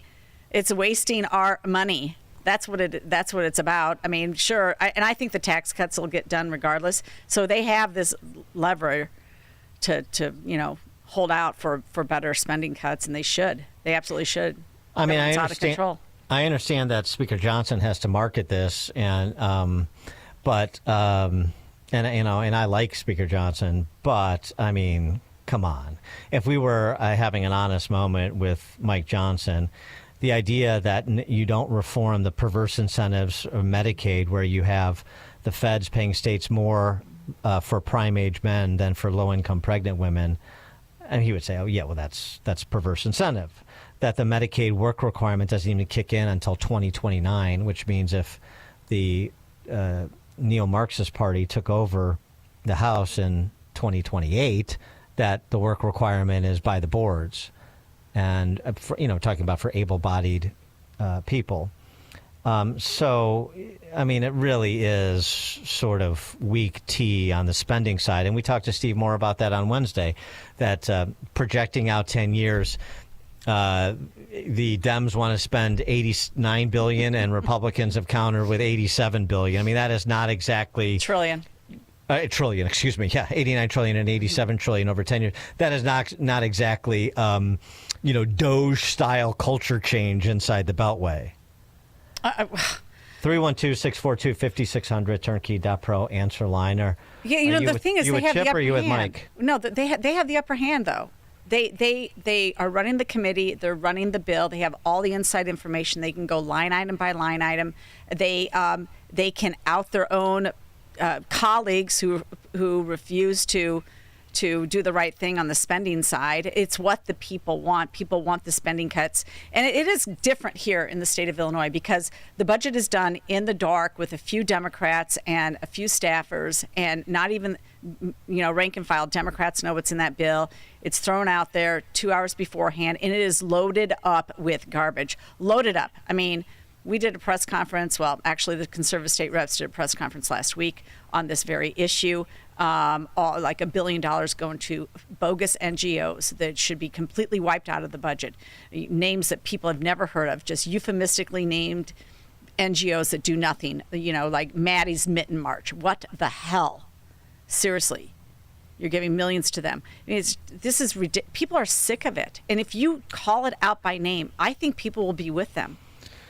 Well, the challenge always is to get people motivated about green eye shade stuff the same way they are about a Comey social media post. It's just difficult. I mean, even if you get to the specifics, and over at Unleash Prosperity, Steve Moore's group, they offer like 3 easy fixes to significantly improve the bill. The work requirement piece I just mentioned on Medicaid. Most of the $750 billion in Biden Green New, the Green New Deal giveaways don't end until after 28. So Chip Roy proposed move those up to front load the savings, move those up to cut them. In other words, to front load the savings. That's not done at present. And then add back the 15% corporate tax rate for all companies, or at a minimum for Made in America producers. The current bill makes the effective rate 15% when all the deductibles are added in. But why not just eliminate the deductibles and drop the rate and make it simple? I mean, it's right. That's pretty straightforward. That doesn't seem like too much heavy lifting. And, until these New England big government Republicans that they need to get on board because they don't want to go home with nothing in tow. And you've got a tripling of, I think in the current bill still, you've got a tripling of the SALT deduction to provide some relief for terribly run states with high tax rates because of their profligate spending. So you go back with that or you go back with nothing. And leverage the entire caucus on the three moderate holdouts rather than a mostly conservative caucus getting leveraged by three moderates or four moderates from New York and they need to call the question. Call the question among your own caucus. Do you really believe in cutting spending or not? I mean, that's the question. Because this bill doesn't do it. Earl in Ottawa. Yeah, I don't like it when politicians or elected officials generally water down bills with the name only. I'm glad Jeannie Ives is on board about seeing the BS going on in D.C. I'm with Chip. I just want to say I want to thank 560 AM for having a beacon of light in Chicago for the conservative matters. Thank you. Thanks for the call. Art Laffer gave an interview over the weekend to Wall Street Journal weekend interview. Arguing what Laffer argues, which is a supply-side comeback. But there was a note here I found interesting, a foreword that Donald Trump wrote for Laffer's 2022 book, in which Trump observed businesses responded to the greater incentives, talking about what happened in the 80s. They earn more, their workers earn more, products were produced more efficiently, tax shelters shrunk, and non-corporate tax revenues rose by a good deal more than corporate tax revenues shrank. Well, so let's do that again. Those are all good outcomes. Those are positive consequences of good public policy. So why don't we do that again? Nick, Northwest Side. Yeah, thank you. And hello to Jeannie there. I love your show. I listened to the ladies this weekend. They did a nice job. Thank you. You're welcome. I've been saying that for quite a while, that both parties for decades, I grew up in the 50s, when the Democrat Party was still a normal party for working people, for unions. The Republican Party represent those who are a little better off, and the rich people, which the rich have a right to vote for, someone to represent our interests too. But they've both been, the parties been promising things to both groups, and it's all culminating into things like this, where I'm retired now for a few years, but the working people, mainly tens of millions of us, we're the ones that actually keep an economy going and a country strong, because our taxed income is where the money has its power. And they're not able to get an agreement because they still owe something to other people. You know what I mean? That's why they're having trouble with this. That's why this guy in Texas is rightfully bringing up that, well, we got to do a little something here, and Trump is rightfully bringing up that, well, we got to do something to get something. But this has been going on. I hope it doesn't end up in a bad showdown, but it might. Thanks for the call, Nick. Well, it has been going on, which is why, again, I like Mike Johnson, but when he was asked by Shannon Bream at Fox News Sunday about the Moody's downgrade of U.S. credit, and I'm like that the rating agencies have their own issues too. They're corrupt. Jeannie can give you 100%. chapter and verse on that. But Mike Johnson had a moment here where he could have taken a little bit of accountability on behalf of the big spenders in the GOP. Quickly, I want to ask you about Moody's on Friday. For the first time in a century, they downgraded the U.S. government's AAA rating. They say an increase in government debt and interest payment ratios, quote, that are significantly higher than similarly rated sovereigns. Senate Minority Leader Chuck Schumer says it should be a wake-up call to your party. He says you're hell-bent on a multi-trillion-dollar tax cut for the ultra-wealthy. Your response? It's just utter nonsense. It's just like Chuck Schumer to create a crisis and then point fingers of blame. This is the Biden spending spree that got us in this mess. Moody's is not incorrect, but that's why that emphasizes the very need for the legislation we're talking about, historic spending cuts. I mean, this will help to change the trajectory for the U.S. economy and send that message of stability to our allies and even our enemies around the world. America is back. Yeah, I mean, that's all well and good. And of course, Schumer is nonsensical. But you could also add, look, I mean, that's even more leverage to extract the sort of spending cuts, the reduction in the size of government. Remember, that's the point of this, the reduction in the size of government. Do you think government's too big, Mike Johnson? Of course he's going to say yes. Well, then let's reduce it significantly. And the numbers say that this doesn't. And it's just a moment where it could have been more. You can still market and you can still accentuate the upside, particularly on the pro-growth tax relief piece of it. But you have to acknowledge that this is not where we need to be. Yeah, but I feel like Speaker Johnson, every time you really think that he should pivot and really go where the populace is and really go for the spending cuts, really take that narrative all the way and message it all the way through his caucus, I feel like he always turns the opposite way. I feel like he always just gives in to the other side a little bit too much, and he never gets that good solution. It was on, extending the debt ceiling and doing these small bills instead of last year. I mean, he's just never, and now I feel like he's caving. And I don't like it at all.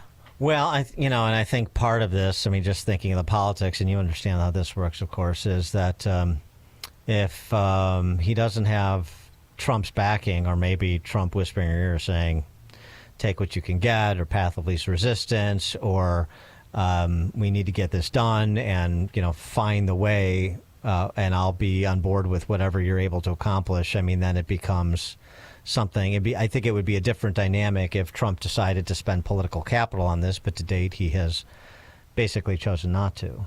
Well, and that's why I think he should. Yeah, I think this is the fight he has to have. I concur. And Miles, he can get both. Yeah. Well, especially if you want to be a transformative president, and right. he has been in some ways already, and he will be remembered as having been transformative on a number of issues. But I mean, on one of the pressing fiscal issues of the era, which is the size of government and the expense of it relative to the private citizen, this doesn't do that. This doesn't make him transformational, even with the tax relief. Miles in the Western Burbs. Yeah, when Doge started, I went over some of these budgets for the Department of Energy, and there was $75 billion in loan guarantees in the Inflation Reduction Act, and they've only spent 11. And the Department of Energy is planning on giving out another $64 billion in loan guarantees in order to spend that money this year. Now, Trump and his people have taken over the Department of Energy. Why don't they just not spend the money or not spend it on windmills like Biden was doing and build, modular nuclear power stations? That's $64 billion that could be saved instead of fighting over. They're talking about $168 billion in savings in Medicare. They could, with the stroke of a pen, could recoup $64 billion. And the CHIPS Act hasn't produced a chip yet for the billions of dollars that were committed to that. So I'm fed up with it. Yeah, thanks for the call, Miles. Well, I think that's the point that Chip Roy is making, too, with front-loading the savings from money that hasn't been spent, so don't spend it. Claw it back. That's what the power of the purse provides. Vince in Crete. Hey, good morning, Dan and Jeannie. I was just reminiscing a little bit about how different things would have been in Illinois if we would have had a Proft and Ives back-to-back governorships. Yeah, well, but then my handicap wouldn't be single digits, and that's not a world I want to live in, Vince. And a couple holes in one. Thanks for the call. Yeah, well, the road not taken, for sure. Dan and Jeannie in for Amy, Chicago's Morning Answer. Listen to podcasts of Dan and Amy from the AM 560 mobile app. Download it today at 560theanswer.com/mobile. Come on with this, people. Move it! Did you really think you could make that company deliver yourself? Oh, I cannot handle any more traffic. You could be getting much more done at your place of business. I've wasted 45 minutes and now this place is gonna close. Time is money. Let Quick Delivery Service take on the traffic hassle for you. They'll deliver almost anything, from large pallets of materials to important documents, or both. No forms, no labels, no scanning. Just tell Quick Delivery Service where it's going, they'll pick it up, and get it to your destination quickly. Your cargo delivery is tracked in real time with GPS. Notifications are delivered right to your inbox. Visit quickdelivery.com. That's quickdelivery.com. Or you can deliver like this. Seriously, another train? Or get your delivery there on time with quickdelivery.com. Or call 847-534-2244. 847-534-2244. Are you growing your manufacturing team this year and need new employees? Turn to Monarch Technical Services in Rolling Meadows. They've been leading the Chicago staffing industry for manufacturing and engineering since 1987. You'll appreciate their vetting process, payment terms, and dedication towards excellence. They meet every candidate in person to interview and test for specific skills. Monarch assesses experience by using blueprint, shop math, part measurement, and CNC program exams. Monarch Technical offers unique payment terms. You now have 6 months to pay the finder's fee, and if for any reason the candidate leaves your employment, the fee ends. This allows you to make sure direct hire employees are fitting in before fees are paid in full. So if you're growing your manufacturing team this year and searching for exceptional talent and attractive payment terms, contact Monarch Technical Services at 847-342-1221 or visit them online at monarchtechnical.com. That's monarchtechnical.com. Continuing the privilege of enriching manufacturing for 38 years. Hello, my name is Dr. Michael Huber. I'm one of the co-founders and developers of Virago, the immune enhancement cocktail. Laboratory studies have shown that certain nutraceuticals not only protect the heart, the kidney, and the brain, but also enhance their function. These nutraceuticals are found in Virago. Here's what a Virago user has to say. Hi, my name is Dan, a retired Navy SEAL, and I have CHF, chronic heart failure, bad circulation, and many other problems with my health. And my VA doctor told me about a product called Virago, and I started taking it, and I was able to get out of the wheelchair. My legs are not swollen anymore. My feet aren't swelling anymore, and it's just really made a lot of difference, and I thank God for it. And I attribute my recovery to using Virago regularly. Order online at myvirago.com and use coupon code IMMUNE to save 30%. Maha and Virago, making America healthy again. Signature Bank is Chicago's fastest growing independently owned business bank, a bank where relationships still matter. Signature Bank knows your name and your story. I'm Dan Proft, and I know this because Signature Bank is my business bank. Hi, I'm Bob Chivato, owner of Go Exceed and a customer of Signature Bank. By leveraging AI and machine learning, we provide data management solutions for corporations to save time and money managing their cellular devices. While we rely on machines to help us run our business, we believe personal relationships are essential. This is why we chose Signature Bank. Having a banking partner who understands our background, our business, and our priorities is fundamental to our success. Any bank can provide basic services, but having a bank that you can trust, one that looks out for you and treats your business like its own, that's irreplaceable. Signature Bank helps local businesses succeed. Want to learn how Signature Bank can help turn your business vision into reality? Call Signature Bank at 773-467-5600 or visit signaturebank.bank. Member FDIC, Equal Housing Lender. AM 560. The Answer. Jeannie Ives, thank you so much for sitting in for Amy Friday and today. Appreciate it. Thanks for having me on. Thank you all for joining us. It is now 9 o'clock, AM 560 WIND Chicago. President Trump has a phone call right about now. I'm Dave Anthony, Fox News, talking to Russian leader Vladimir Putin, still trying to get him to stop the war in Ukraine.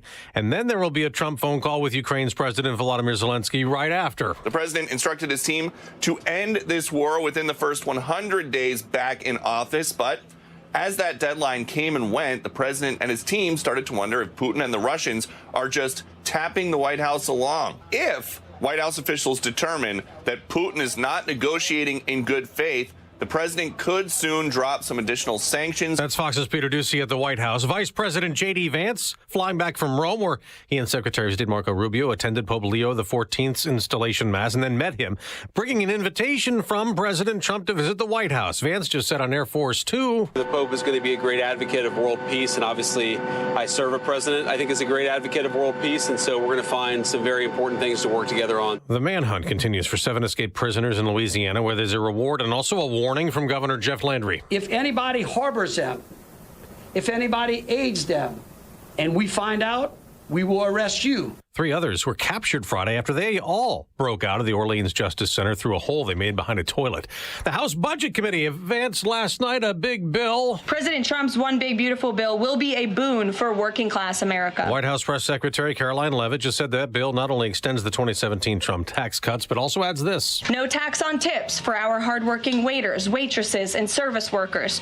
No tax on overtime for our law enforcement officers, our firefighters, and all those Americans who are putting in extra hours to make ends meet. Democrats warn Republican cuts to Medicaid in the bill will take health coverage away from some Americans. Former President Biden posted a thank you on X this morning for all the well wishes he's gotten since being diagnosed with an aggressive prostate cancer that spread to his bones.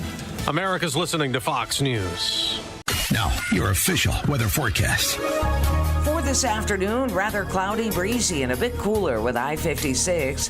Cloudy, increasingly windy tonight with a couple of late-night showers, low 48. Rain at times tomorrow, windy and cool with high 56. Breezy with occasional rain tomorrow night with low 52. Breezy and cooler on Wednesday with occasional rain and drizzle with a high going up to 56. I'm Ruth O'Brien on AM 560, The Answer. Get the latest weather, traffic, and news updates online at 560theanswer.com. Charlie Kirk sees the president making strategic moves. China needs Saudi Arabia. China needs Qatar. China needs the United Arab Emirates. But if President Trump, being the master statesman, is able to negotiate some friendship and some relationship with these Gulf states, he's then able to diplomatically ice out China when China needs these 3 actors. The Charlie Kirk Show, weekdays at 11, right before Hugh Hewitt at 2 on AM 560. The Answer. Living with everyday pain is like having a voice that always says, no, you can't do that. No, you better sit this one out. It's no way to live. So if pain is affecting you, see how Relief Factor can help get you back to life on your terms. One where you say yes a lot more. Relief Factor is a daily supplement that fights pain naturally. Developed by doctors, Relief Factor's unique formula of natural ingredients does not just mask pain, it helps reduce or eliminate it for good. Whether it's your back, neck, joints, or muscles, Relief Factor can help you, as it has for so many others. So call 1-800-4RELIEF and give Relief Factor's 3-week quick start a try. It's only $19.95, less than $1 a day to get your life back. Just go to relieffactor